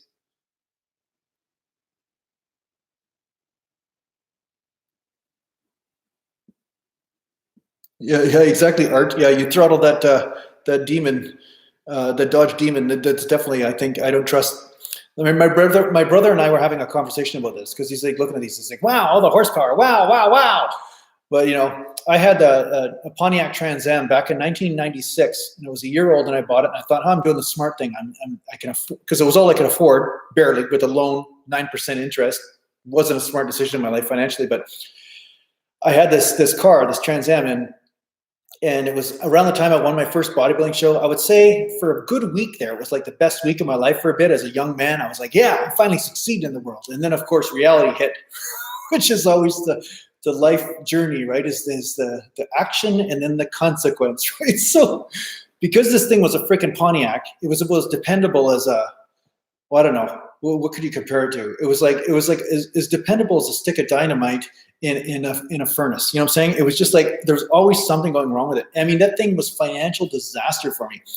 So now I thought to myself, if I ever got in a position where I could afford a supercar of something, like something that was kind of like a, you know, faster, nicer kind of, you know, sweet ride, you'll never see me in something like a Ferrari or a Lamborghini or some sort of bullshit McLaren. Like McLaren, my God, like if you watch on videos on YouTube, the people that are having bad experiences with McLarens, I mean, it's crazy. I'm thinking, you spend $300,000 on a car. I mean, you expect it to be able to run. No, not these cars. Like all of a sudden the battery just dies on you, all this stuff. So yeah, I've learned to value the unexciting and make the compromise. But yeah, unfortunately, when you're a young guy, it's hard to make that compromise because you're like, hey, I just want to test possibilities. What is possible, right? But my brother was saying, oh, that dog team pretty good. I'm like, yeah, for about a week or 2 weeks until you blow it up, and then yeah, then you're spending time driving that little Toyota Corolla as a loaner car as your car's in the shop getting the new engine put in.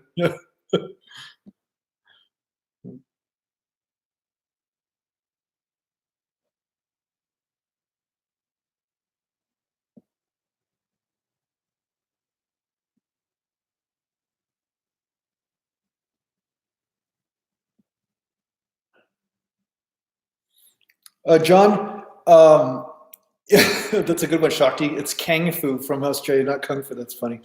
Kung Fu, very good, very good. Dad humor right there again. So John Smith, do you think that if Gallant turned heel, he'd get more views? Well, of course, yeah, no, John, 100%. If I started actually calling out big YouTubers and started telling them what I really think, there would 100% be way more action on this channel. But the problem is you attract so much negativity and stuff too, and it's like whatever you put out, you get back. And so here's my thing. With my channel, I'm always saying, how can I serve the audience I have now? How can I somehow in a video help or entertain?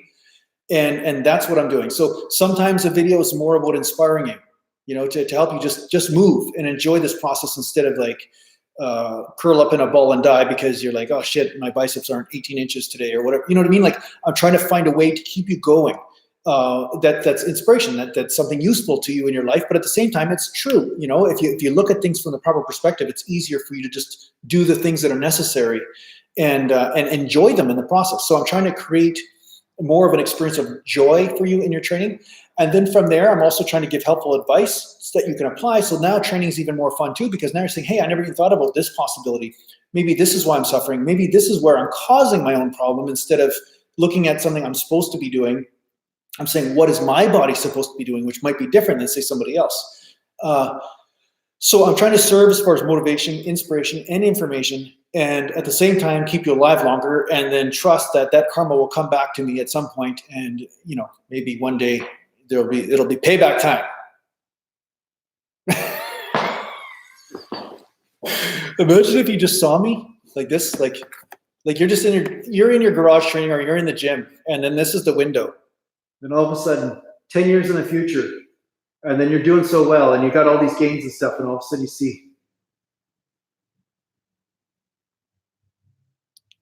time to pay up, time to pay the piper. Oh, that'd be great.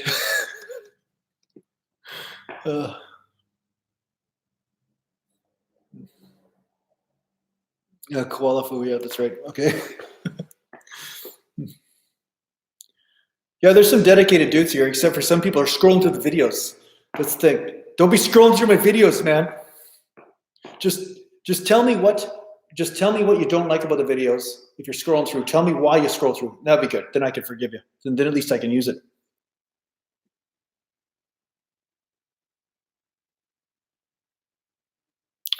Yeah, Glenn, I know you said you don't like to watch fitness videos, but it could be beneficial for you to start watching other YouTubers that are geared towards science-based natural bodybuilding. The funny thing is about this is that I don't even agree with half the shit that science says, because science changes. Do you know in the 60s or 50s or whatever it was that cigarette smoking, according to science, was good for you? Like, so this science-based worship, I'm fucking not into at all. I'm into results. And the thing is, I've proven the results. I've made the results happen in me and other people. That should be enough. So again, if I start getting into papers and studies and, oh, this study says this and that study says that, well, it's only a matter of a few months before another study comes out and contradicts the first study. So it's the illusion of people being experts because they're telling you about the latest study. And I don't play that game. Again, I think you're hamstringing people because you're basically saying, trust a piece of paper rather than your own information that your body's telling you. So yeah, you could start with a template, 100%, but in the end, this is the study. Like, what are the results in this laboratory called my body? What is it telling me? And that is the thing that is demonified, that has been demonized by this scientific community in a lot of ways, that your own experience doesn't matter. Oh, it's just bullshit. Your own experience means nothing. I'm like, well, listen, my own experience is what I relied upon in order to get the gains that I got. So if I totally ignored what I was getting positive feedback from, then what am I? I'm an idiot, at that point. So yeah, again, it's right now we're in the glorification stage of Google and of information all over the place, but not in practical experience. There's this whole thing where people are like, oh yeah, whatever boomer, because if somebody's older, they're all of a sudden an idiot because they're not up to date with the latest information. Well, no, that boomer just actually survived through this war. They survived through this. They survived through that. They went through the ups and downs. They learned. And these people are the ones that have real information to share with you. These ones are the ones that have the real practical advice to give you, but they're the ones that are basically cast aside. So I'm living the parameters of personal experience is king. Second is the other stuff that may help with that.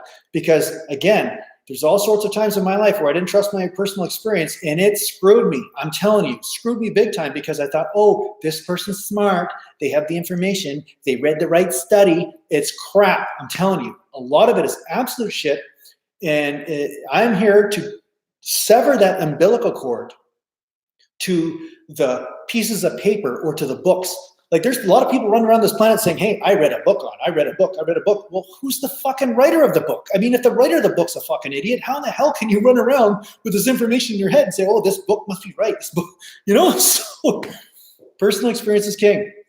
And real people will teach you how to get your own experience. That's it. So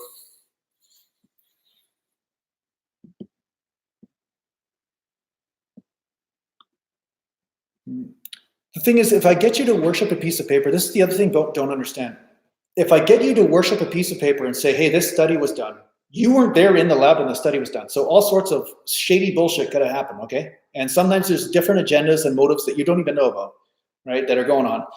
And if I get you to worship this piece of paper, then all I got to do is change the results of that piece of paper to change what you're doing in your life. And somehow, magically, I benefit. Wow, what a coincidence. You know what I mean? So this is the problem with society right now. This is the reason why people are arguing. This is why they're fighting with each other, because it's the worshipers of the pieces of paper that are being told lies. And then there's the other people that are saying, I have a different experience than what that piece of paper is telling me. And then, of course, there's some pieces of paper that are resonating with truth and telling you some true stuff. And then the guys that are telling you lies are saying, hey, well, this piece of paper told you the truth, so that means this piece of paper must be telling you the truth. Well, that's not true either. That's like me telling you a story and saying, hey, once there was a man named Jason. And then all of a sudden I say a bunch of other details in there that are lies. And then you're like, well, shit, that story must be true because the Jason part was right. You see what I'm saying? So this is the type of society that we're living in right now. And yeah, I point out different experiences all the time to people, and they're like just totally resistant because they just trust some study. And I think anybody that doesn't believe the study they read is an idiot somehow. Oh, that person's just so stupid because they don't believe what I believe based on what I read. What have you experienced? That would be a better thing to talk about, not what you've read.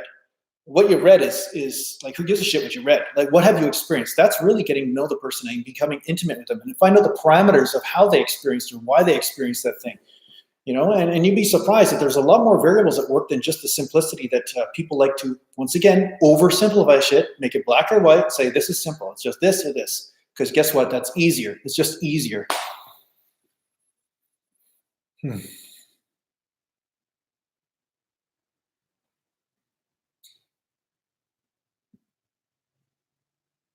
Okay, I gotta read somebody else's stuff here. Let's see what else you got. I've been ranting for a while there. That was a good rant. This is why I don't really like to go live too much, because I rant too much. I gotta find a way to channel this that I have. I don't know what I'm gonna do with it, but.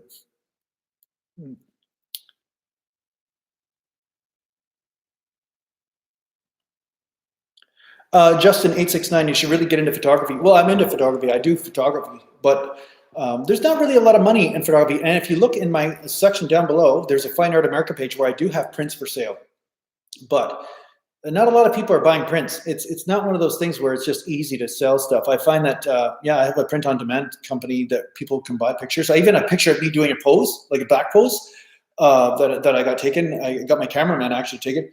And it looks pretty good, but I haven't sold any of those. So if you look down on my Fine Art America page on Jason Gallant, on Fine Art America, it's down there. The link is there, and check it out, and you'll see that I have prints for sale there.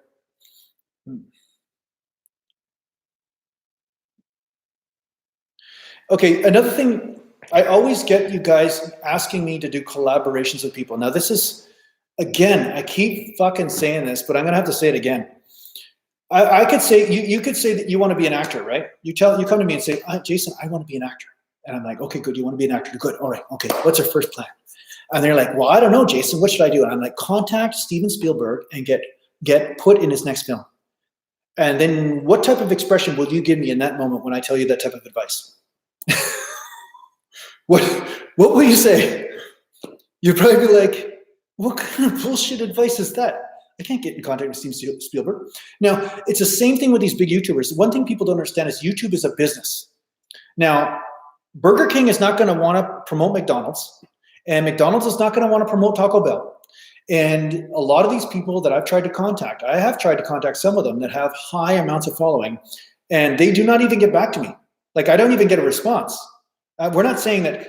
They're not even saying, hey, Jason, guess what? I'm not really interested because, you know, my philosophies are different than yours and all this. I don't even get that. I don't even get a response from them because they don't want to make anybody mad, but at the same time, they don't want to say anything offensive and they don't want to work with you, right? So a lot of these people see me as competition because guess what? They happen to sell workout programs. They happen to sell their t-shirts. They sell their thing. They sell their philosophy on life. And guess what? My philosophy is different than all of theirs, or for the most part, how I train. I guarantee you 90% of them will see how I squat and they'll say, oh, no, you're squatting wrong. That's not the right way to squat. No, you should be going parallel, or you should be doing a little deeper, or whatever. Most of them will say that because they don't agree fundamentally with what I'm saying, but yet they're seen as the experts because they are more in alignment with what people want to hear right now. You see, if you tell people what they want to hear, you're not necessarily peddling truth, but you're going to make a lot better profit. And that's the way it works. And most of them are not interested.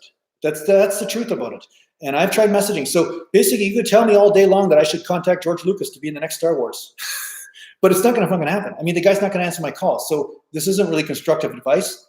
And I know you guys just don't understand how YouTube works, but this is how it works. It's a business, 100%. These guys aren't making videos just for your benefit. I mean, they still need to benefit themselves. And I agree with them. They need to make a profit. They need to make a living. They need to support themselves, 100%. And I'm not condemning any of them for this.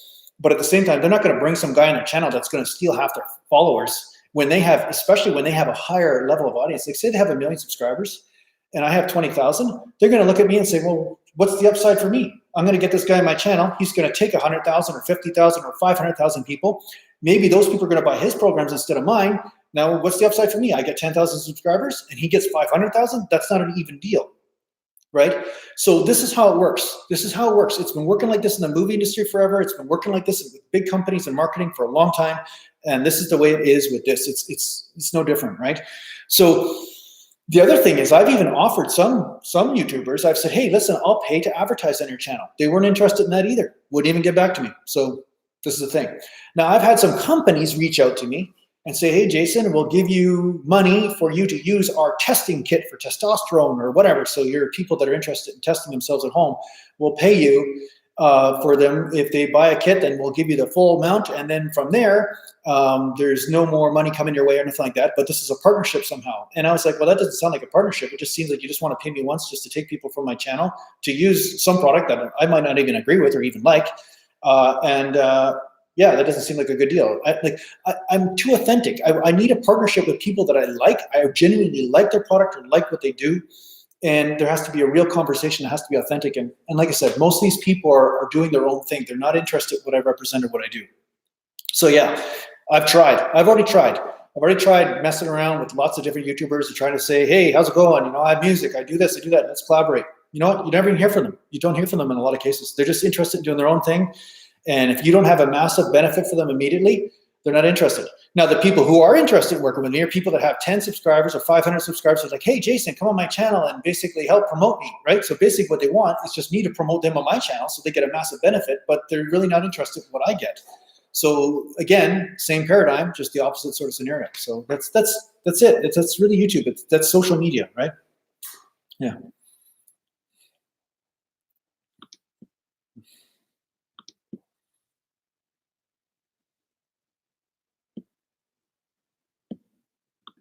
Dr. Nuts, yeah, your butt's supposed to hit the floor when yeah, exactly. It's supposed to be twerking.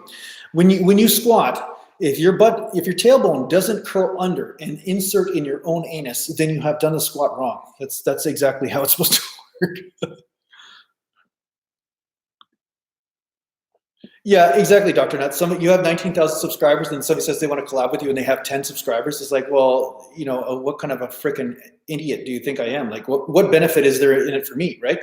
So I'm also conscious of this too. Like, I've got 20,000 subscribers, but you go to a guy that has 1 million subscribers. He's like, well, what's the upside for me? What's in it for me? And sometimes they don't want to have the awkward conversation, saying, listen, if you spent this kind of money to get in front of 1 million people, normally you have to spend $10,000 or $5,000, and they don't even ask you for the money, right? So this is it. This is television. This is television. This is radio. This is media. This is the way it works. This is the stuff that goes on behind closed doors that most people don't know about, right? Midwest strength. What's the inches of my arms? 18 1/4. The biggest they've been 18 3/4. When I dislocated my shoulder and tore this labrum and partially tore this, it changed the dynamic. It's almost like became Stretch Armstrong. So my bicep stretched out a bit, so it got a little bit smaller from that. Yeah. John Smith, what do you think about today's bodybuilder bubble gut travesty? It's not just today's. It was starting in the 90s too. You'd see it with a lot of guys in the 90s too. A lot of them wouldn't make it to the pros, but there was just always those hobbyists in the gym that were using a lot of stuff, and they get big, but at the same time they look like garbage once they put posing trunks on. But they were big and strong, and you wouldn't want to tell them they look like garbage because they probably, drill you into the floor like a golf tee, right? So, so that's the thing. Okay.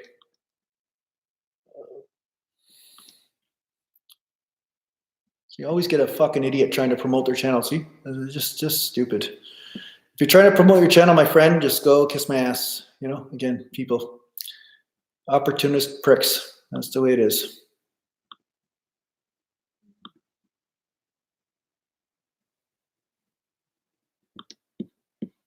One second.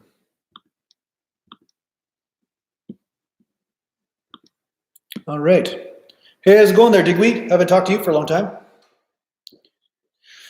The mythical moose. Hey, Jason, after how many years of lifting should you consider competing? You could compete within a year or two of lifting. It doesn't mean you'll do well, but if you have good genetics, maybe you will. It depends on who shows up to the show.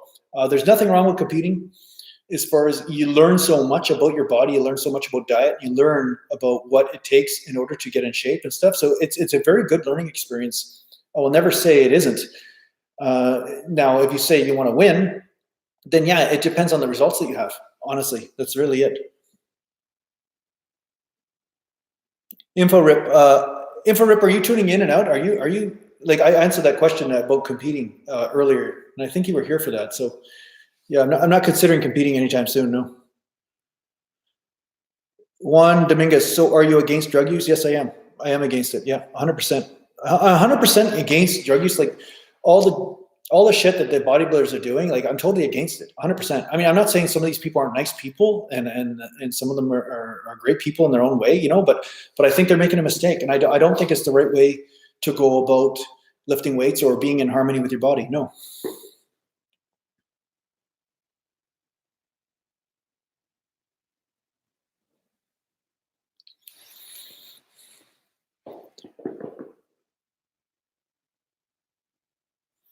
John Smith, Joe Rogan is the latest. Okay, I don't know. I don't know. I never saw. But you know, some people have stomachs that distend also because of the type of exercise they do, not because they have a big stomach, but more because of their pelvis is turned over. So it depends what you mean by bubble gut. You know what I mean? Like, so I don't know if you're accurate about Joe there, but I don't know either, right? I mean, I know he's on some sort of TRT or something. There was some podcast about that he was talking about, but yeah, I mean, yeah, sometimes it's structure. Some people's abdomens and stuff have a certain structure for sure, but that of course is much different than say the professional bodybuilders who are 300 pounds and then they constantly are shredding down, but then they still have this distended sort of abdominal cavity, right?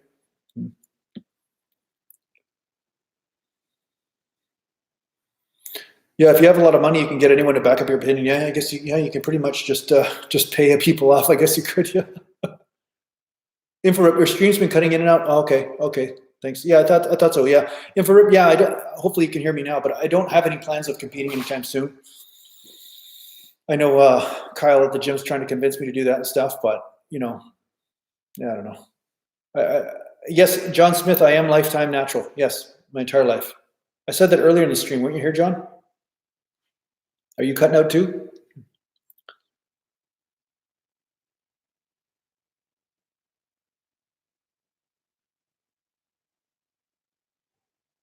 Yeah, John, I don't. Yeah, exactly. Okay, that gives me a little bit more reference of what's going on with Joe Rogan or whatever. But yeah, I don't. Again, I don't.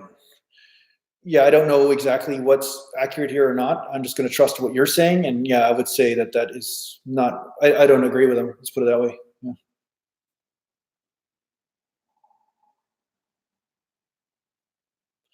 There's no way to make your stomach or your waist smaller widthwise. No, that's bone structure. They're a mythical moose. Yeah.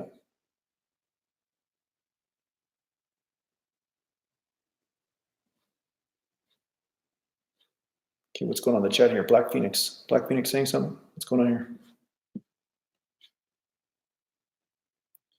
What are you saying there, Black Phoenix?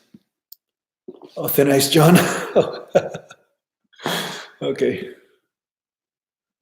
Yeah. Yeah. Okay. Okay, so you said in the past, okay, Midwest Strength. You said in the past that your dad was a professional powerlifter. What weight class did he compete in, and what was his total? I can't remember his total totally. I think he was around 164 pounds or 5 pounds or something like that, and he could deadlift 600. That's one of his. That was his best lift. So he was a really. My dad was really powerful. I mean, in a meet, I think he bench pressed somewhere over 300 or whatever at that body weight, and deadlifted 600, and he could squat, I think 455 or 500, somewhere around there. Like he was pretty good. Yeah, he was 8th strongest in the world in his weight class, and he was totally drug free, natural. He was athlete of the year in Newfoundland. Yeah, he won a lot of trophies. He always had all these tons of trophies around all the time.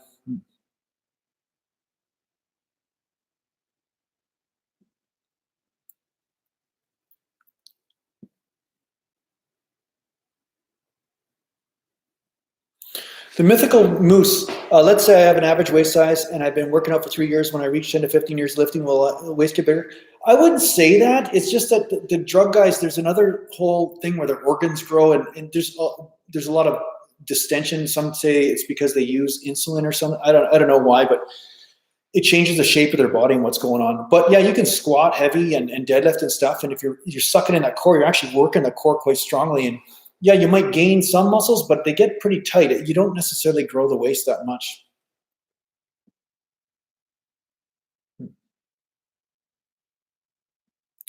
No, my father never did compete against Ed Conan. Of course, they would have been in totally different weight classes if they did, right? But my dad competed with guys like Tom McGee. I don't know if you know Tom McGee, but he was in Stone Cold back in the 80s, and he was the guy fighting against the main character in this one thing. But Tom McGee was a big name in the powerlifting and stuff field at that time. Lunges are great for leg size. They're Garba Gaming. Lunges are awesome for leg size. Yeah, lunges are wicked. Why don't natties look full when shredded? Well, I'd say some of them do. Just it's like I did, but at the same time, yeah, they don't have the same amount of blood. The guys that are not natty, they have way more blood. The blood volume changes quite a bit, and that does make a difference.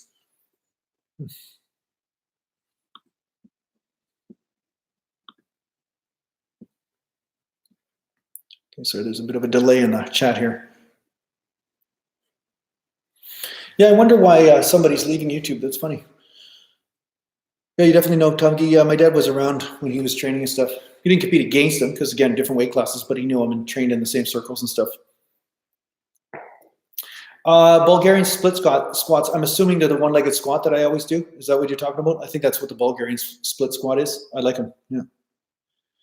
John, what do I do for work? I do this. Right now I'm doing this, which is why I'm saying, you know, buy my music or donate to the channel so I can afford to do these chats. This is what I do. One of the things I do anyway. I have another YouTube channel too that's on meditation and so forth. And then I work with people. I do consultations. And then I also work with my wife with the meditation arena. I do that as well. So how important are glutes on the bodybuilding stage? I would say they're important as far as being shredded and lean. And it does look funny when you have no glutes. I know the bodybuilders of the 80s and 70s, that a lot of them wouldn't have much glutes. A lot of them would be doing more leg pressing and stuff. They wouldn't be doing a lot of squatting. I mean, some of them would, but the hardcore bodybuilders more hack squat and stuff. And some of them, like, I don't want to say any names, but some of them didn't seem to have much of an ass, let's put it that way, but they had good leg development. So I wouldn't say it was the most important thing because some of them wanted to have that waist and the butt smaller so that way it looks like the legs are even bigger and more of a sweep. But I would say I always liked the look, not to be, you know, weird or anything, but I always liked it when my butt was like muscular and lean with striations and stuff. I found it really complete the look. If you could increase the size of strength in one of your muscle groups, which would it be? Legs, biceps, shoulders, chest? Chest, I'm working on quite a bit. I'm doing different ranges of motion and different types of exercise. I've been doing mostly just dumbbells lately rather than even barbell. I think a barbell press once every 2 or 3 weeks or something. So I've been doing more deep, kind of different stuff because my shoulder's been feeling different in some way. So it seems like it feels okay to do a certain different ranges. And I've narrowed my grip and brought the dumbbells in. So on the deeper part, then I have more stress on the tricep and stuff. So it seems to be changing these subtle techniques seems to be helping. But yeah, I'd say my chest to be bigger. But honestly, I'd like to be bigger overall. But how bad do I want to be bigger overall? That's another question because then you're eating a lot and you're making sure. And I'm not making these decisions 100% of the time. I'm thinking about what kind of video to make that day, and I still get training and stuff like that. But I'm 100%. Training for fun, and I'm training to get results, but at the same time, I'm not like 24/7. Oh my God, you know, I'm obsessed with getting bigger or stronger or leaner, right?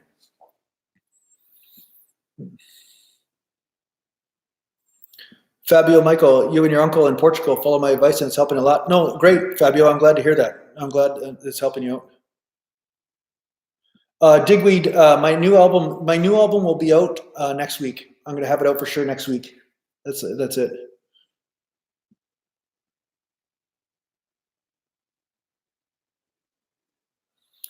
John Smith, what do I think about cable pulls for glutes? I see chicks at the gym doing them and try to, holy shit, what a contraction. No, those are good. Those are good. You can do them. But the best thing for glutes I found, and to get leg development and everything at the same time, was Smith machine lunges or Smith machine squats or split squats, you can call them. Not squats, but split squats or one-legged squats. I found it's great.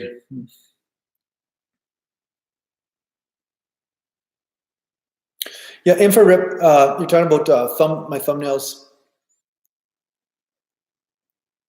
Okay, but if you want to grow, okay, InfraRip's giving me some advice here again, so we're just talking here. InfraRip's saying if you want to grow fast, I would suggest upping your entertainment value with editing when explaining things. Like, what do you mean with editing? Like that's like me saying you want to get richer, have more money. You know, like just get more money, InfraRip. So be more specific. I mean, more editing. I think it's pretty entertaining as it is. So I'm entertaining with. I'm doing lots of little comedy clips. I'm doing little stuff in the gym. I'm doing music. I'm doing different stuff like that. So. What do you mean by entertaining? And then my secrets to getting big as a natural bodybuilder, 180,000 views. That's the most boring video. All I have is music in the background, and I'm just talking mostly. I'm not even actually doing any sort of entertaining stuff. So the one thing that people don't understand is that YouTube will take one video and then it will basically just use that as your flagship video and always put that in front of people. But it doesn't necessarily mean it's your best video. It's just that YouTube makes a decision of what video to promote a lot of times too, and that's it, right? Because I had this happen with another video in the past where I had this one video that was doing well and I actually deleted it because it was just, even though it was truth, and the truth always comes out, like I talked about somebody and I was just being very polite and truthful, but it was still attracting too much negativity, so I just got rid of it. Well, then what YouTube did was stop promoting that video and then promoted a different one. And that was secrets to being a natural bodybuilder. And then, of course, then all of a sudden started getting views, right? So that's just the way it is with YouTube.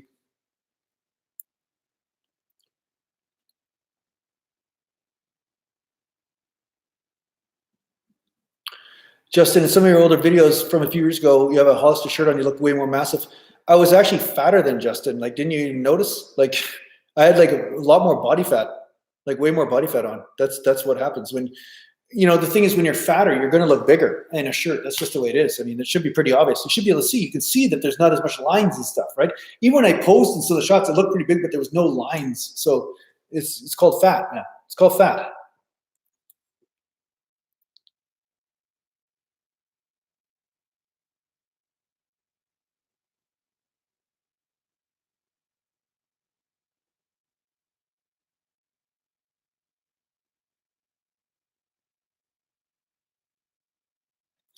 Infrared, yeah, you just meant the title and thumbnail in that video. Oh yeah, no, those things are I can work on. I mean, I do most of my thumbnails in my video editing software and stuff like that. But yeah, you can get. I could get more creative with those too. They take a lot of work, but yeah, yeah. Well, see, I'm still experimenting with stuff. What I'm getting responses from, what people click on, what they don't click on. The other thing I think I'm dealing with is an incredible amount of saturation in the community, and there's just so many different videos. So a lot of times your stuff gets lost in the shuffle too. Yeah. How many weird looks do I get in public? You know, the funny thing is it depends which camera I'm using, but if I'm using the big video camera, then people are like, oh, what are you doing? What's happening? Or they think I'm just some weirdo just filming them or something, or they cover their faces. Like I think a couple of videos ago, it was about 30 videos ago, I caught these two guys coming out of the river, Harrison River. And I just talked to them, I said, hey, were you fishing or something? And they're like, yeah, we were fishing. Yeah, sure, we were fishing, yeah. I don't know what the hell they were up to, but as soon as they saw the camera, they started covering their faces and they were distant from the camera too. So they were up to some shady shit. I don't know what they were doing, but there was something going on there that I caught by accident. So yeah, I get lots of different reactions. Some people are like, hey, what are you taking a photograph of? Oh, sure is a nice day. You know, they think I'm just a tourist. And then other people are like, okay, don't make sure you don't get me in that shot because I'm up to something I shouldn't be. I'm in Harrison Hot Springs with a person that I shouldn't be with or whatever. So yeah, lots of stuff. What's my typical pre-workout meal? Sometimes it's just a mocha, non-fat mocha or something. But I like to have, say rice and chicken or rice and tuna or something like that. That's what I like. Yeah.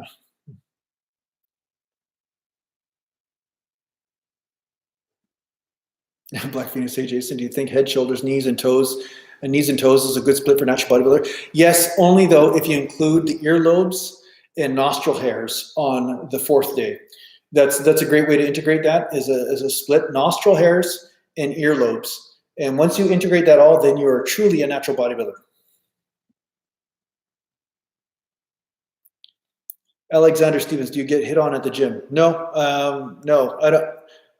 Maybe, maybe I'm just stupid to notice. Maybe I'm just too stupid to notice. I don't know. When you're an older guy, you don't get hit on as much. It's not really the same as it was when you're a younger person, but even then I was more the chaser than the chasee. So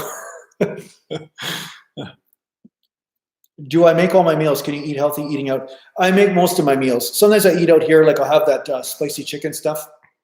Like you've seen in a couple of my videos, I'll go to a spicy chicken eating place or I'll go to sushi or something. I find sushi's great, but it's expensive. And yeah, I find eating at home is a lot easier and cheaper for sure.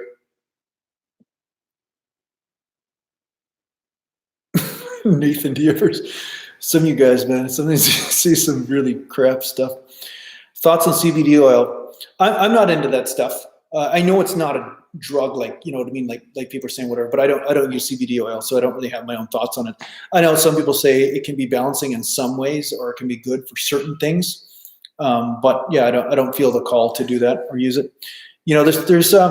I'm always a guy that likes to say, okay, what's causing a problem? And I want to be aware. I don't want to shut pain off either in case the pain is telling me something that I need to pay attention to, right?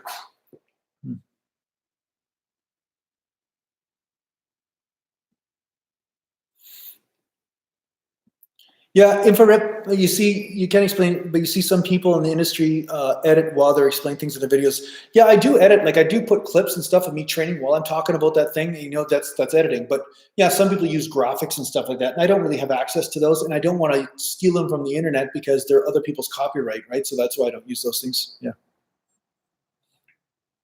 Yo, Jordan, how's it going, brother?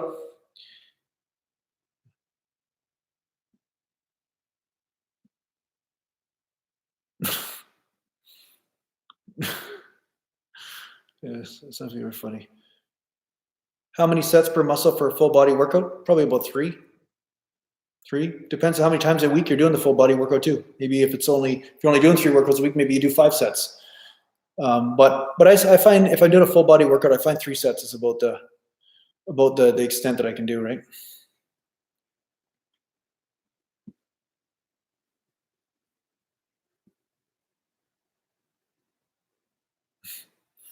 Okay, Rohan. I gotta see what the hell was Rohan saying here.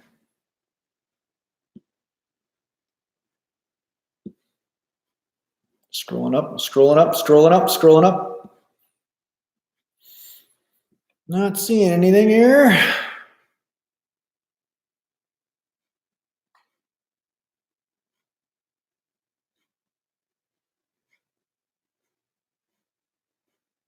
Okay, nothing up there. So that's all.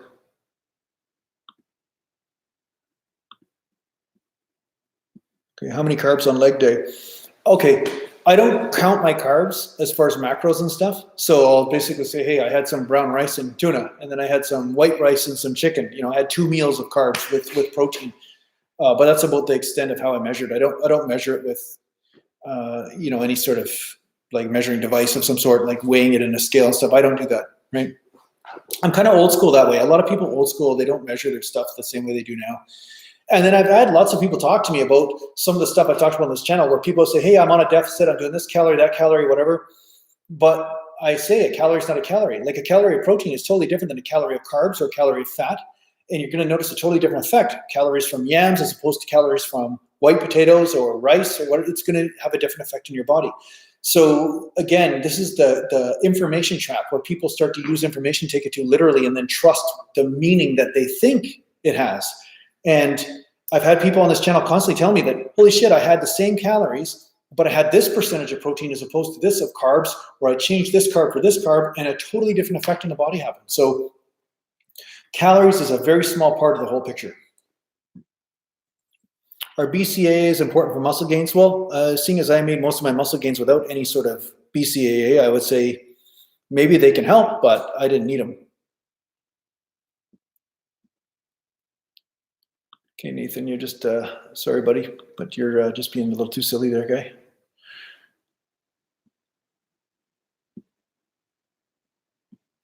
Rohan Thorson, no.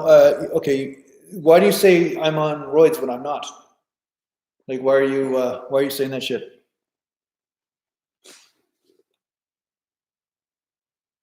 I've been natural my whole life, buddy. I've already had this discussion with some other idiot earlier, so. Sandman Team Homie, I saw other fitness YouTubers say high carb on leg day and back day. Is this true? I would definitely agree with the leg day. I talked about it earlier that leg day you would probably need a little bit more carbs because there's a lot more cardio or glycogen needed for those big muscle groups to get the pump and to get the energy to move, right? So what do you do on leg day if you have bad knee pain? I would do Romanian deadlifts or one-legged squats. But I definitely wouldn't be doing leg presses, and if it's extremely, I wouldn't be doing squats either. Yeah.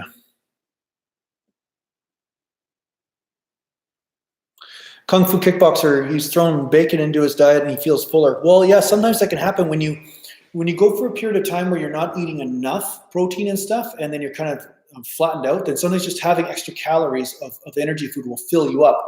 But there'll be a spillover point where having too much of that will then make you start feeling the opposite, right? So doing it once in a while might be okay, but it doesn't mean on a daily basis it'll be the best thing.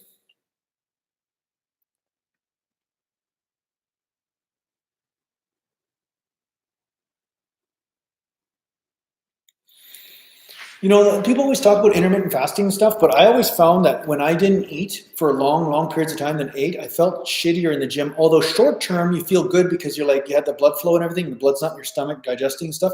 But I found that my muscles would slowly decline and get weaker. I get flattened out. And some of you guys even see it on this channel. You're like, somebody's like, oh, you look a little smaller today. What's going on? It's just because I didn't eat enough, So I accidentally did intermittent fasting. And when I do that, then I look like shit. So that's kind of what happens, right?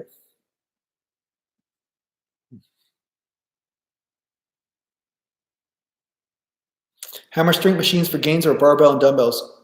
Can't you get a pump on both? I would say in some cases, if the machine is designed perfectly for your biomechanics and how you move, sometimes the machines can be superior for getting muscle growth in that main muscle group you're hitting. But you might not be getting the stabilizer activity, so it might not transfer strength-wise to the bench press or the barbell bench press or dumbbell bench press because you're not able to balance, right? But that doesn't mean your prime mover isn't getting worked just as hard, if not harder, because once again, you're able to push deeper into failure without your stabilizers basically shutting off, right? So I find for the most part, though, that because of the freedom of movement with a free weight, you usually can find your groove that's specific for you and work that weight in a way that hits the muscles and hits the stabilizer so you hit more muscle groups at once. And a lot of times a machine, because it only works with one plane of motion a lot of times, it won't be superior for a lot of people, but there will be that certain percentage that it is superior for.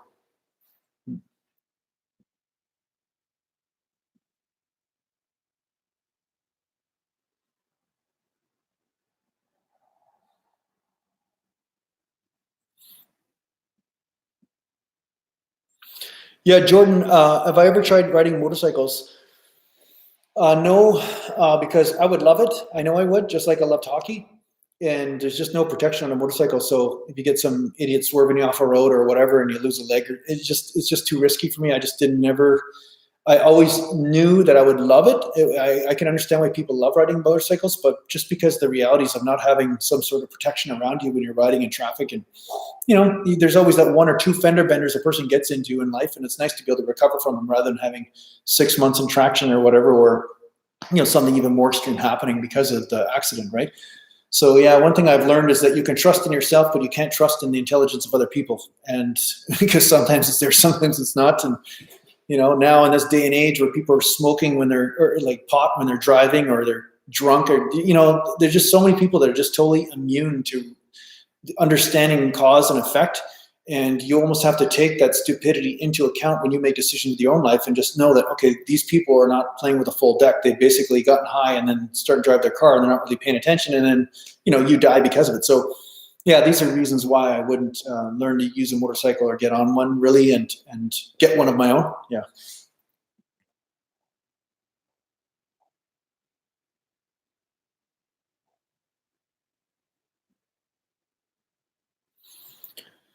Back when I was bigger with higher body fat percentage, what was my diet and training looking like at that time to look like that? Well, basically I was just eating a lot more carbs and fats and not worried about it, like, that kind of thing. And I was playing hockey and stuff too, but I was eating way more carbs and energy food. That's really what was happening. Yeah. It's easy to get fat. Just eat a lot of shit. That's all you got to do.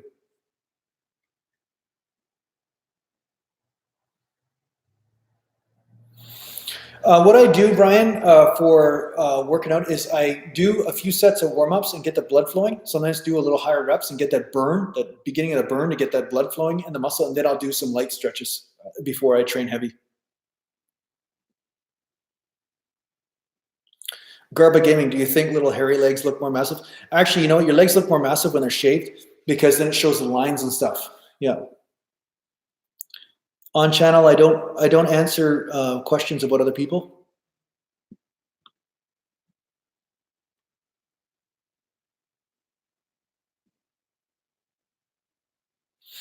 Jay Renee, or Rennie, sorry if I'm saying it wrong. What are the basic things you should get for a home gym? I'd say dumbbells, like a dumbbell rack or something like this, right? Then a bench and a squat rack. Those are, and a squat rack usually has a chin-up bar, and those are the main things that I would recommend for a home gym at first, and then you can expand from there. But if you can only go with one thing, then I'd say a bench for sure, or a squat rack, and a barbell, and some weights there, and then you could add some dumbbells here and there as you go, because dumbbells they're not cheap, but they're not expensive either. You can get them used sometimes for people that have discarded them and don't use them. So.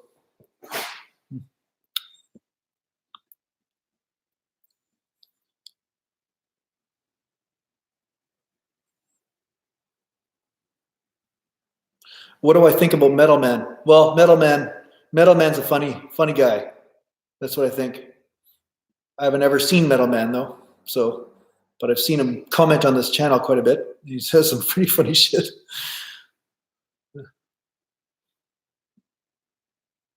Black Phoenix, that's a very relevant topic. So it depends on what people are saying. He says it's harder to get laid in a home gym, especially if you live on your own. Okay, if you're training for that sole purpose of getting laid, and that would be an enlightening sort of, I did not realize that this would be a thing to consider when I'm answering that question. But yes, that would be the downside of training at your gym in your house. Yes. Best way to train to grow huge legs like crazy: high reps, frequent training, and low reps, mixing them up, and then don't be afraid to do the one-legged movements with stretches in there, stretching type movements.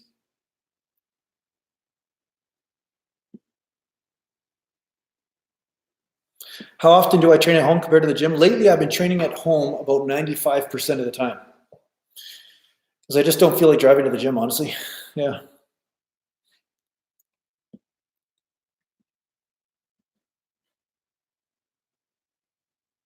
Okay. Piper, my calves won't grow. Watch my video, The Secrets of Training Calves. Plyometrics combined with weight trainings work a lot. They work really well. I'm not saying that you don't have certain genetic limitations or anything, but I think you'll get some results from that. Oh man, my battery's running out, 2 hours, and I've got to use the washroom. It's not good. Okay.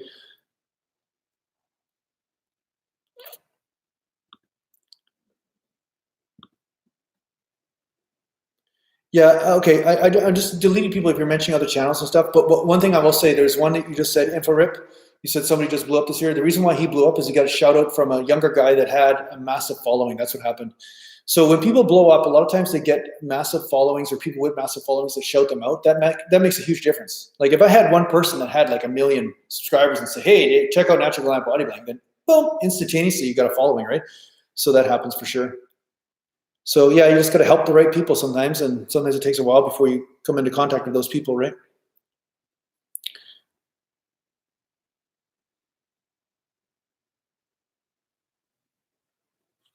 Seriously, do you think having a spotter helps, or can you reach failure working out alone?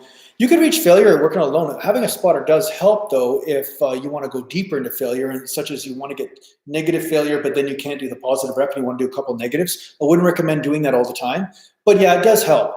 I found myself, though, I found it's just annoying having the expectation of somebody else telling me what I should be doing or pushing me when I'm more in touch with my body, and I know like sometimes to push this extra rep might be the bad thing, and my body's moody. It just tells me, right? And so I don't push when it feels off or something just isn't right. And to have a spotter that's always like drive, do hard, sometimes that would try to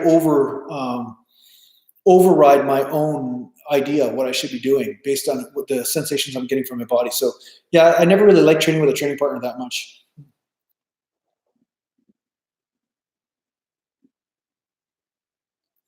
Jolie Mays, it is 6:07 p.m. right now. Brian Money, are you big on always having a protein shake, or do you consume all your protein through food? I consume most of my protein through food, but yes, I'll have a protein shake here and there. I'll go through stages where it's 4 or 5 days in a row I'm having a protein shake, then I don't do it for a week or two. It depends how serious my training is going at the time too. Sometimes when my training is going really well, or I'm really like focused on that, then I definitely have to up my eating and really be regular and more regimented with that. And that will make a big difference in how I feel in the gym.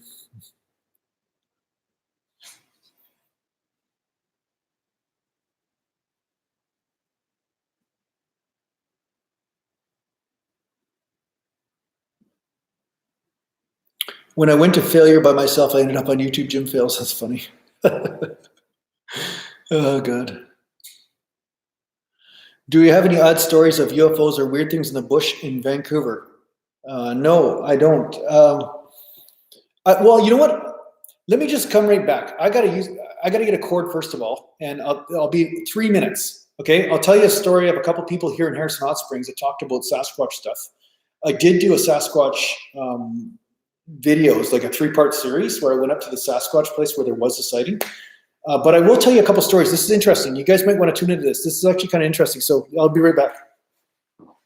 I didn't think I'd be on for 2 hours. Man, guys take up all my time.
Man.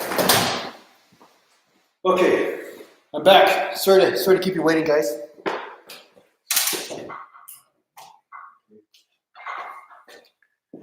The computer's gonna die on me if I don't.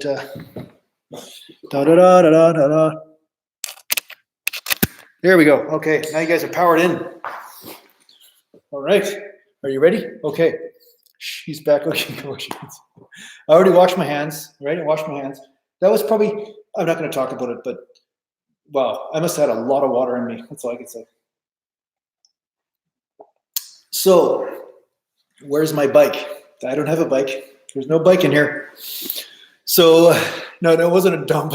That's funny. Oh shit.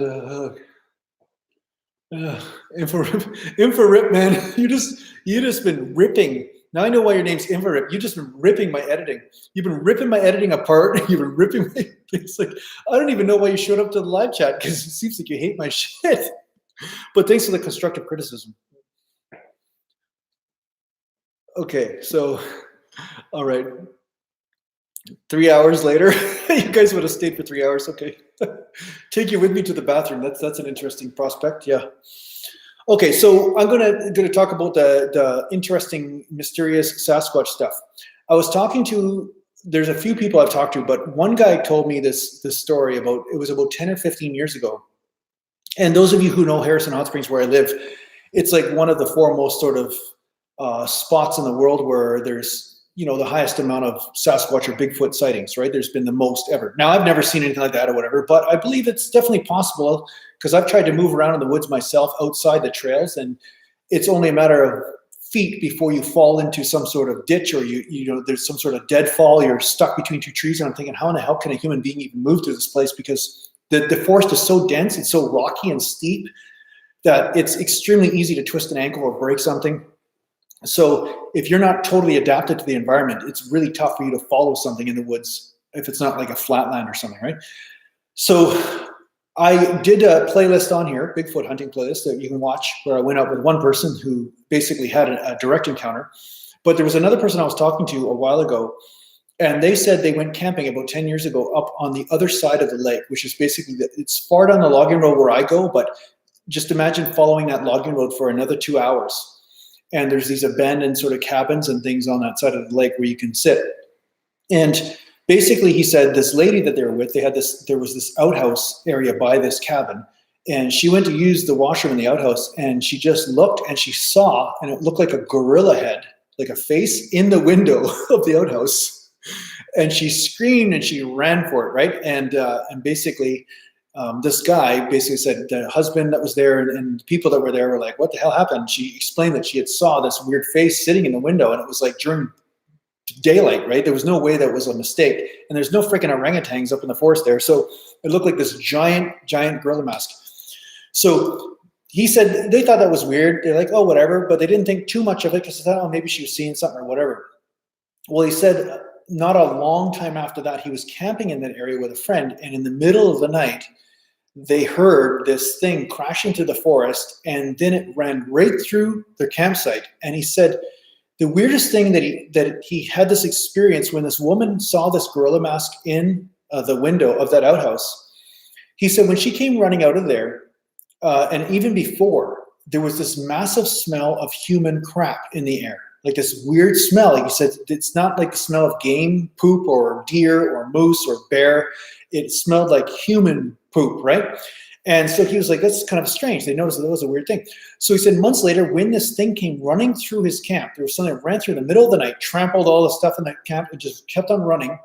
He said the same smell hit him again. And it sounded, he said you could actually feel the ground shaking how heavy this thing was. So that was an interesting sort of story. I was thinking that's kind of crazy because it kind of goes in alignment with a lot of the other sightings that have gone on around the Harrison Hot Springs area. And also with there's a lot of books on the subject and everything, and a lot of the researchers do come out in this area to take a look around. So yeah, if you look under Harrison Hot Springs Bigfoot sightings on the internet, you'll find a lot of stories like this on there. So it's kind of amazing how many of these things have been around. So that's why when I'm up on the beach, you'll see a Bigfoot in the background, or you see these Bigfoot steps and all this kind of stuff. Yeah.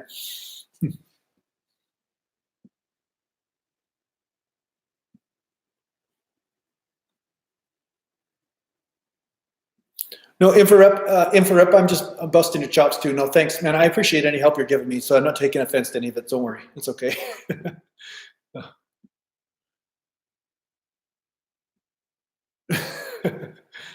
And Brian, money, you have a piece of toilet paper hanging from my back. Well, that's weird. If somebody else must have been wiping me in there, then it wasn't me. Yeah, Mark, Canada is just like Alaska. Much of it is unexplored. Well, you know, the States too. The States have massive, massive amounts of forests that are impenetrable by human feet or very hard to find your way around. I mean, it's one thing to go into a forest because there's a trail, but then there's like, 17 or 100 square miles of forest right beside the trail where there is no trail, and then making your own trail through that. Like, how many people ever do that? I mean, most people don't, right? So there's so much unexplored territory in the forest. It would not surprise me at all if it was true. Yeah. And Jimmy Bag of Donuts is saying it was Mr. G, not a Bigfoot. Yeah, Mr. G does have, this is the thing, Mr. G has a bit of a aroma to him. He's just not very good with his hygiene, you know what I'm saying? So yeah, maybe it was Mr. G running through the website, or the campsite, no website. Jordan, what do you think about drinking egg whites for protein? You can drink egg whites for protein. Pasteurized egg whites, fine. I drink raw eggs sometimes with protein shakes because it tastes good. It tastes like ice cream almost with a chocolate protein, so that's why I do it. Yeah, Joe Skill, he says he knew a guy from Harrison. He saw more than one Hikasa footprints. Like I said, I've heard from different places, people who have compelling arguments and experiences of their own that are just too much in alignment, because these are people that are hunters too. They're not people that have never been in the forest and they're just misunderstanding something. Like this guy that I knew, he had been up in the forest a lot. It wasn't like it was like the first time, right? So they, when you see something running through the forest on 2 feet that's 8 feet tall, that's a totally different behavior. That's not a bear. Like, you won't mix it up, right?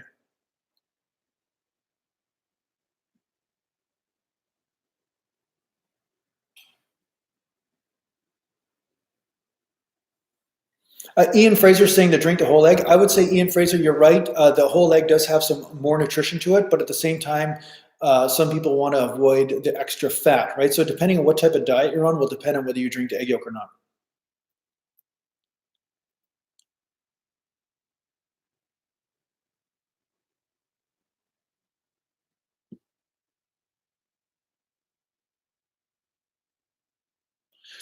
Brawny Boy 99, do you think it's true that Putin has put a live Sasquatch at his compound in Siberia?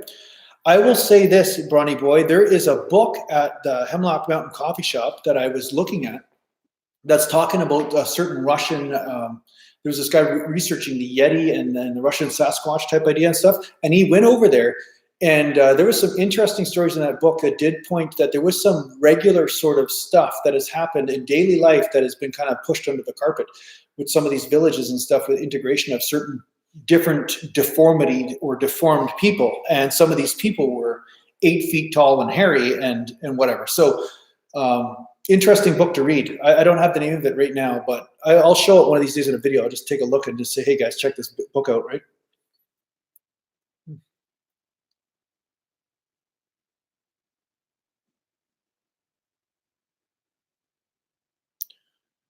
Jolie Mays, can you orange justice?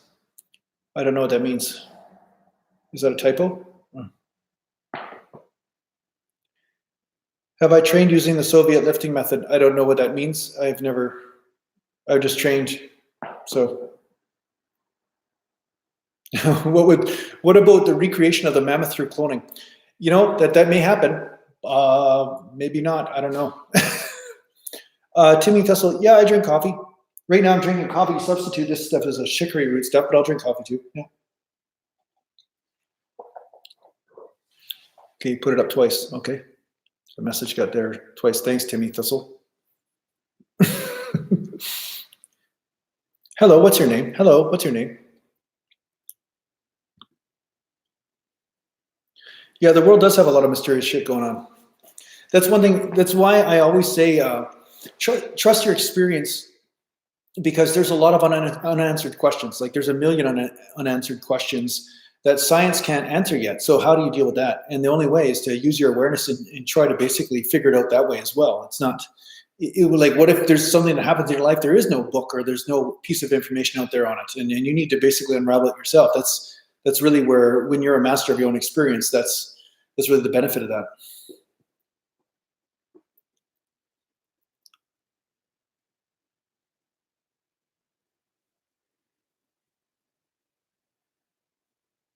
Okay, Jolie Mays is saying, nah, Fortnite, damn, bro. Are you asking me, do I play Fortnite? Is that what you're saying? Pointy Zeke, what's my opinion about Trump? I'm not American. I'm not going to give any opinions on politics in here. I talked about it last chat just because there's too much stupid in the world, and I have to constantly argue with people about stuff. So all I'd say is just don't judge people by the surface. Judge by what actually gets done, not by what's told to you that gets done, but actually look at what is really getting done. And I think you'll get a better understanding of who's the ally and who's the enemy at that point. I think everybody should do that with politics.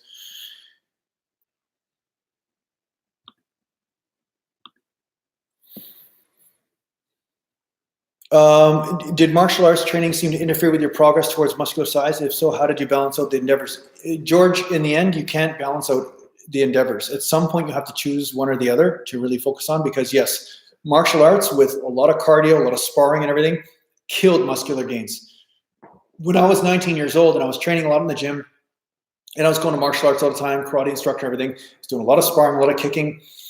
I lost 8 pounds in 1 month because I had taken a bit of time off, not going to karate as much, and I was training, and then boom, 8 pounds, just boom. My bench press went down like this, strength went down, everything. So yes, it will get in the way of bodybuilding gains, 100%. But there's nothing wrong with that. It's just a matter of, why are you training? If you're training for just sheer muscle mass and not necessarily karate performance, then that would be a problem. But if you're training for performance in the martial art, that would be a different type of training, and then it wouldn't matter if you lost a little bit of weight, right? So it's about finding the balance, right?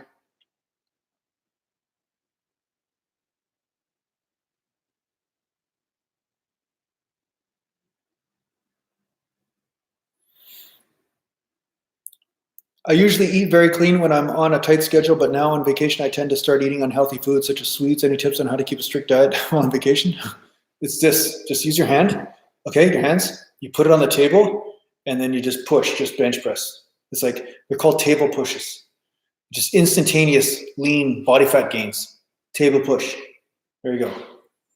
Say no to the sandwich, no to the junk food, right? Just push. That's about it. Just decide. Honestly, if I'm not saying there's anything wrong with it. I mean, because I eat some junk and stuff during the holidays, whatever. I mean, it's fine. But if you have a goal in mind and that's just getting in the way of your goal, and then you're suffering after, you're like, oh my God, I didn't reach my goal. I'm such a piece of crap, whatever, right? Then from there, you need to make a stronger decision in your life to go towards that goal. So what do you want? That's really the truth. What do you want? And if you find that this eating some sweets and eating a little bit of crap is getting in the way of what you want, then you have to make a more compelling decision. You have to make a more compelling argument to yourself, maybe writing down why you want to stay lean, why you want this, whatever. And then from there, stick to that and reaffirm that every day. And then from there, when you get to the table, you remember your goals, right? So, yeah, it all depends on your values, what you want, right?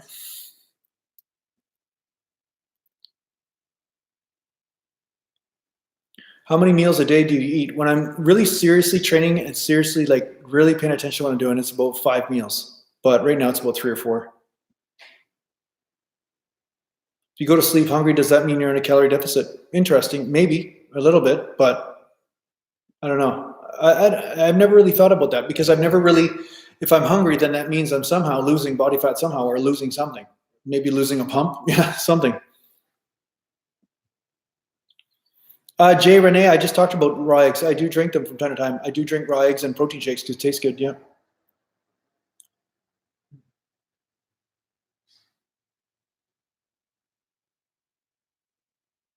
Metal Man, I'd be more worried about bears in the forest or whatever. Do you all have grizz up there? Yeah, we have grizzlies, but they're I think they're farther north, a lot of them, but yeah, there is grizzlies up here. It's, yeah, that's definitely, if you're in grizzly territory, you definitely don't have the same sort of let's just say relaxation and nature, you want to make sure that you have a gun or something to protect you, because they will probably eat you, or there's a good chance that there's going to be a problem. They're not submissive. Like black bears, if you don't piss them off, you're pretty good. Like, but a grizzly bear is a little bit more territorial and aggressive. So yeah, it can be more of a problem.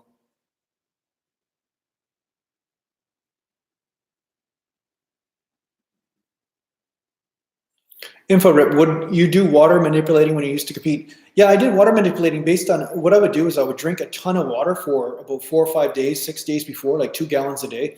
And I would just constantly flushing constantly, right? And I'd be eating as much salt as I want, whatever. And then the day before, I would drink as much water as I want. And then at about 6 o'clock the night before, I would stop drinking water altogether. And I would keep on flushing. It would just start flushing out. I would up my potassium and lower my salt down. And then from there, the next day, I would release a lot of water, at least 3 pounds probably.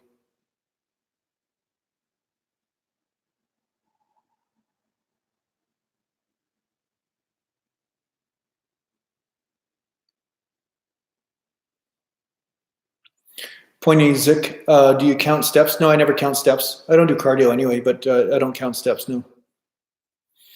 But whatever motivates you, here's the thing, people say, do you do this, do you do that? But I mean, if something motivates you, there's nothing wrong with using that as a tool, right? It's a matter of what motivates you. That's really a good question to ask yourself. And if you find that this technique or method, like measuring this or measuring that, motivates you, there's nothing wrong with that.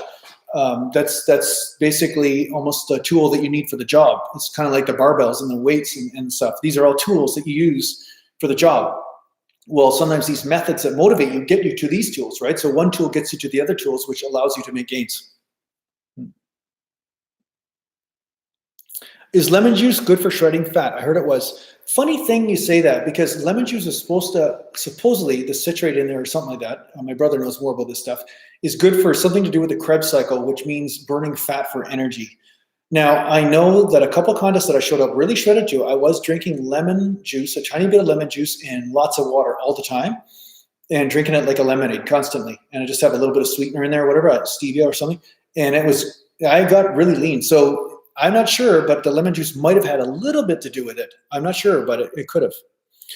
Devin, do I take creatine? I don't really take creatine now. I find it just makes me watery, and I don't really feel much better with it. Although the odd times, say, I'll try a scoop or something like that, and sometimes I'll get something from it. But I find long-term, I don't necessarily get much of a gain from it now.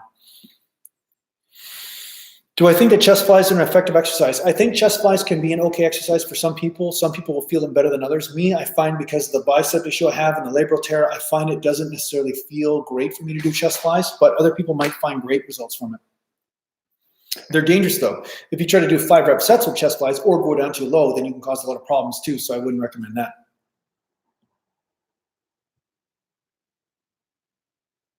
Best food to carb up hours before a workout. He's trying cream of rice.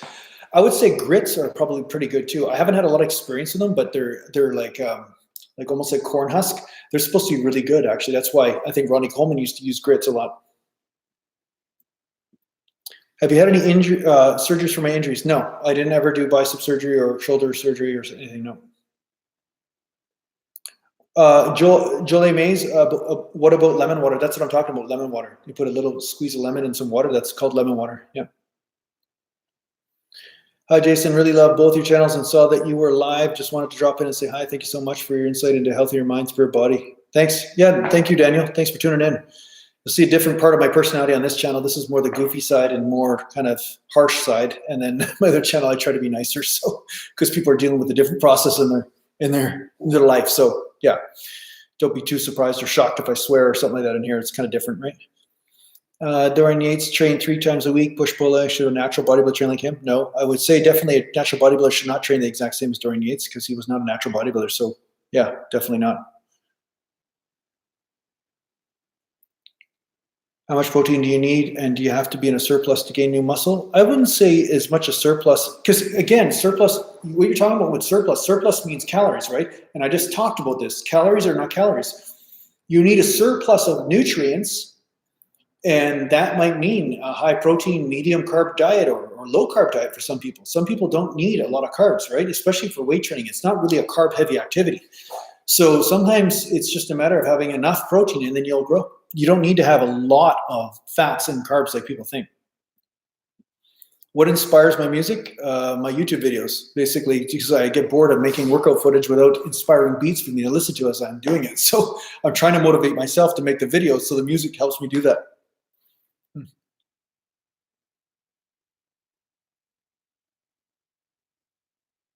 Can vegans build muscle? Yeah, I'm sure some of them can. Some of them. I mean, I'd say there's less of them than they would lead you to believe, though. Who trained me in lifting? The School of Hard Knocks is mostly what trained me in lifting. My dad was a power lifter, right? And he gave me some basics in the beginning. And then he didn't teach me some other stuff. And that's why I screwed my lower back up when I was 18 years old and herniated a disc and everything. And so there were certain things that he didn't know about my body type, because he basically said, oh, this is how you do it, whatever, just do it that way. And of course, that would screw me up. So I had to learn the hard way. I learned myself, basically. And then my brother also. We basically would bounce ideas off each other, and sometimes he would discover something and it would help me. He'd say, hey, do this when you do this. I'm like, oh, well, thanks, and then I would make this discovery that way. Yeah.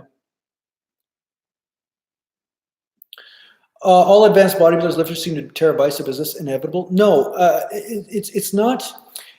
Mine was an accident that happened. It wasn't happening from training kickboxer. I mean, I don't know if this is clear, but I mentioned it 1,000 times. There was a chiropractor. Like, if I take your fucking leg, okay? If I take your leg and I lock your knee and I say, hey, okay, Kung Fu, what I want you to do now is resist. And I'm just going to push your leg as hard as I can above your head. What do you think is going to happen to your hamstring? Like, what do you think, right? I mean, it's going to tear something. That's just an accident, right? That's what happened to me with the chiropractor. It had nothing to do with my training, nothing at all, nothing to do with bodybuilding. It had to do with a person that just did something wrong. It's kind of like somebody stabbing you in the head and saying, oh, that had something to do with my training. No, it was an accident based on somebody's stupidity. That's what it was. Yeah.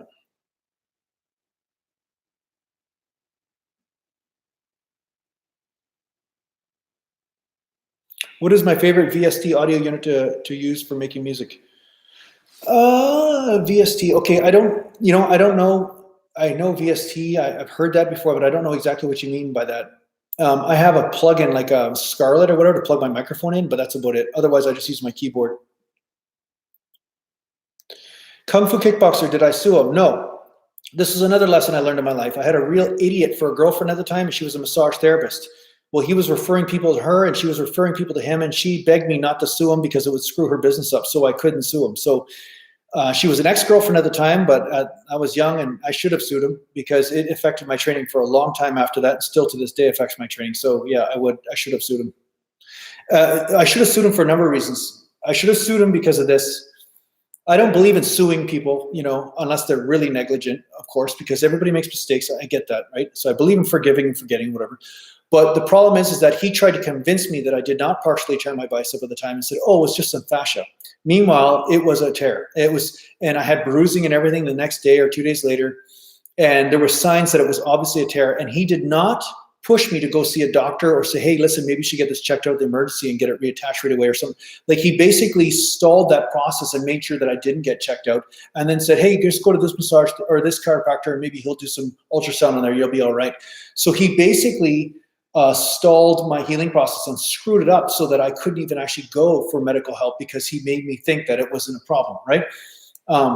So yeah, I had a number of different things. I was a young man at the time, and I did not know how much of an ass this guy was. I'm a much different person now, and if I saw him, I would give him a good talking to at this point, and he might end up on the mountain. But the bottom line is that this guy was an idiot for a chiropractor. I don't have much trust in chiropractors. There's some that are good. I'm not saying there isn't, but I don't have much trust when it comes down to professionals, even massage therapists and stuff that just basically say, no, this is the way it is. Again, applying the one-hit method on you, not paying attention to what's going on with your body in that moment, and not working with you accordingly.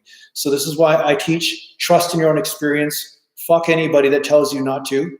The guy that's trying to do something abusive to you, but you're saying, there's no abuse happening here. There's no abuse. Meanwhile, you're getting abused. You know what I'm saying? So that's all I'm saying.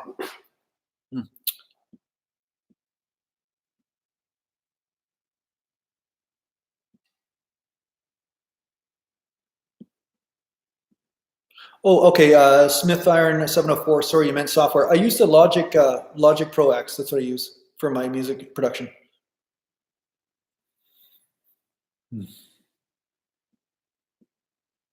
Info rip. No, this wasn't after my competition days. This was during my competition days. This was back in 2000 actually, and I still competed in a few shows after that. But the one thing that people don't understand with a torn muscle is sometimes it will start to migrate a little bit and it will change shape over the period of time. So it's not necessarily like a static thing that always stays the same. So anyway. How long did it take me to heal from a slipped disc? About 5 or 6 years.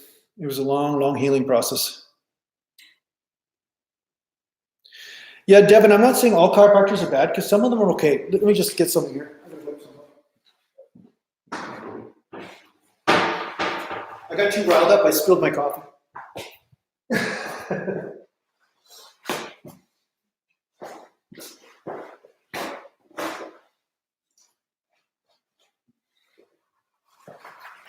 You guys are spilling my coffee. See? Look at this. My tea, anyways. There you go. See? You guys gonna clean up my tea. So. Yeah, Jay Renick, I probably could still sue 20 years later. I don't know. I don't know if I could really. I mean, in the end, I mean, nothing's going to change anyway. Money's not going to change it. That's the only problem, right?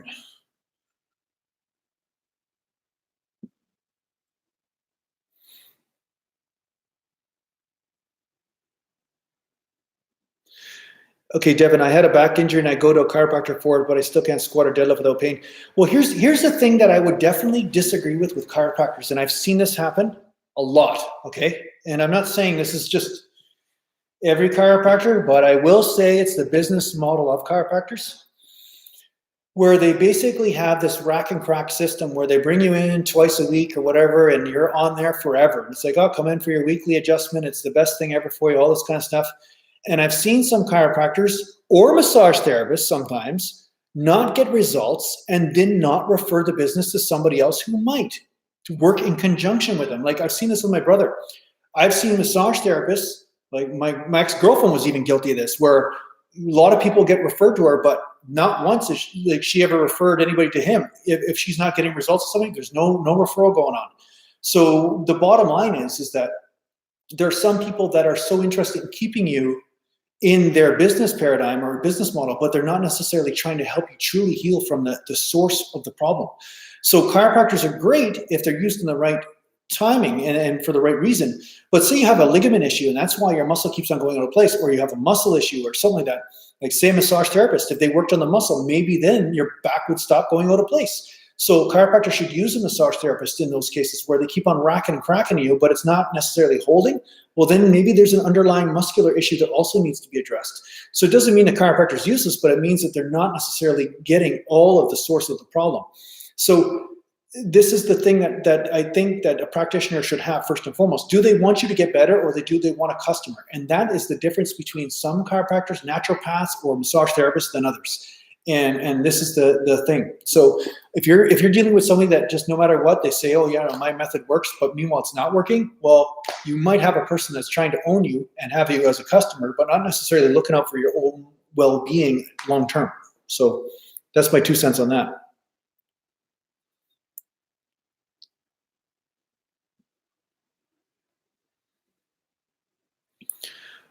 Kung Fu kickboxer, ever thought about arm wrestling? Years of training must give me super strong tendons. I would say that would not necessarily be true there, Kung Fu, because wrenching your arm sideways is not necessarily the best way. Second of all, I have dislocating shoulder on the side, so the bicep has to stabilize the shoulder. So that would be a very bad idea because the bicep's trying to do twice the job. So it would be a very big bicep injury, risky sort of endeavor for me if I did arm wrestling. I don't think it would be the best thing.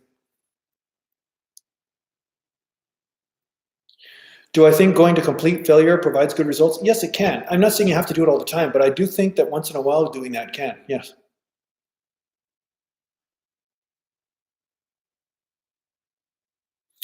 I have a bad back. Do front squats put stress on the lower back? Actually, I would say front squats can sometimes put more stress on the lower back, right? Because it's not about the bend over. It's about where is the weight distributed during the time that you're moving.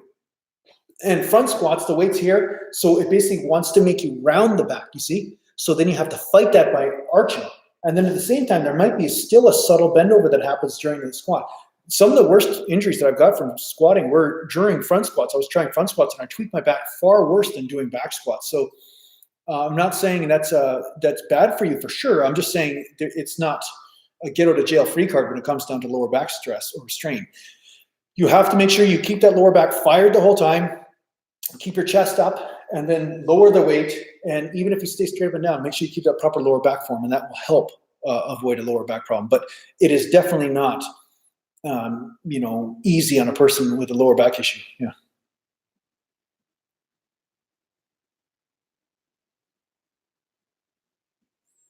Yeah, Ian Fraser says most chiropractors are great and some are cowboys to get your money. I guess it depends on what you mean by great, it depends.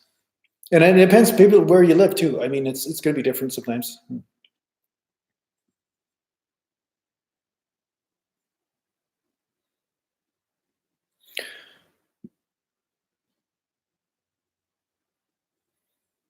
Joe Dela Cruz, I have no motivation. Any pointers? Well, watch my videos on motivation.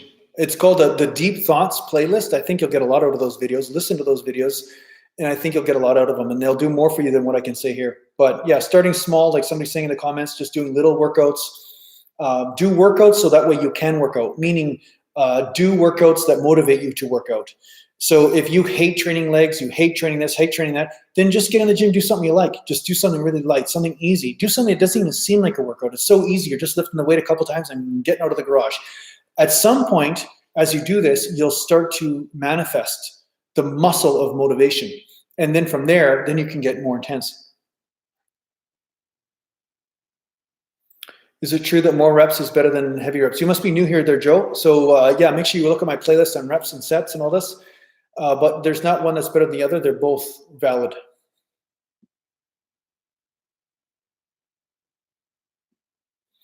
Yeah, Digweed88, you said chiropractors are not medical doctors. That's true. And that might not necessarily be a bad thing because I don't have a lot of faith in medical doctors either, to tell you the truth, 100%. So, yeah, saying somebody's a doctor is not necessarily always a good thing either. They're stuck in a system too, and their hands are tied in a system, and they're not necessarily free to do what they want. I'll tell you that.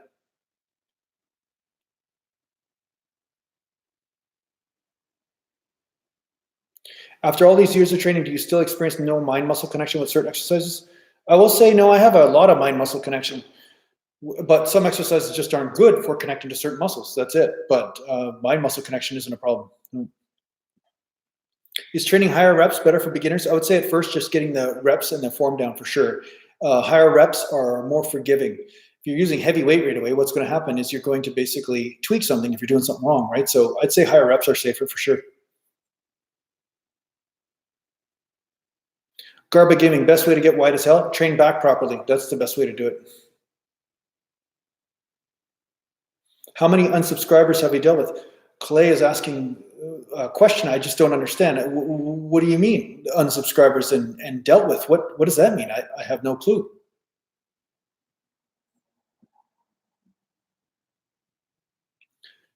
Joe Dela Cruz, I tore my ACL and never been the same. Yeah, if you tear your ACL right off, you have to get it surgically reattached. That's the only way to deal with that issue. I mean, as far as I know, I mean, you could probably train around it a bit and everything like that, but in the end, there's something just not attached, and this, that's a time where there is no way around it. Then the surgery method is really how you got to do it. So.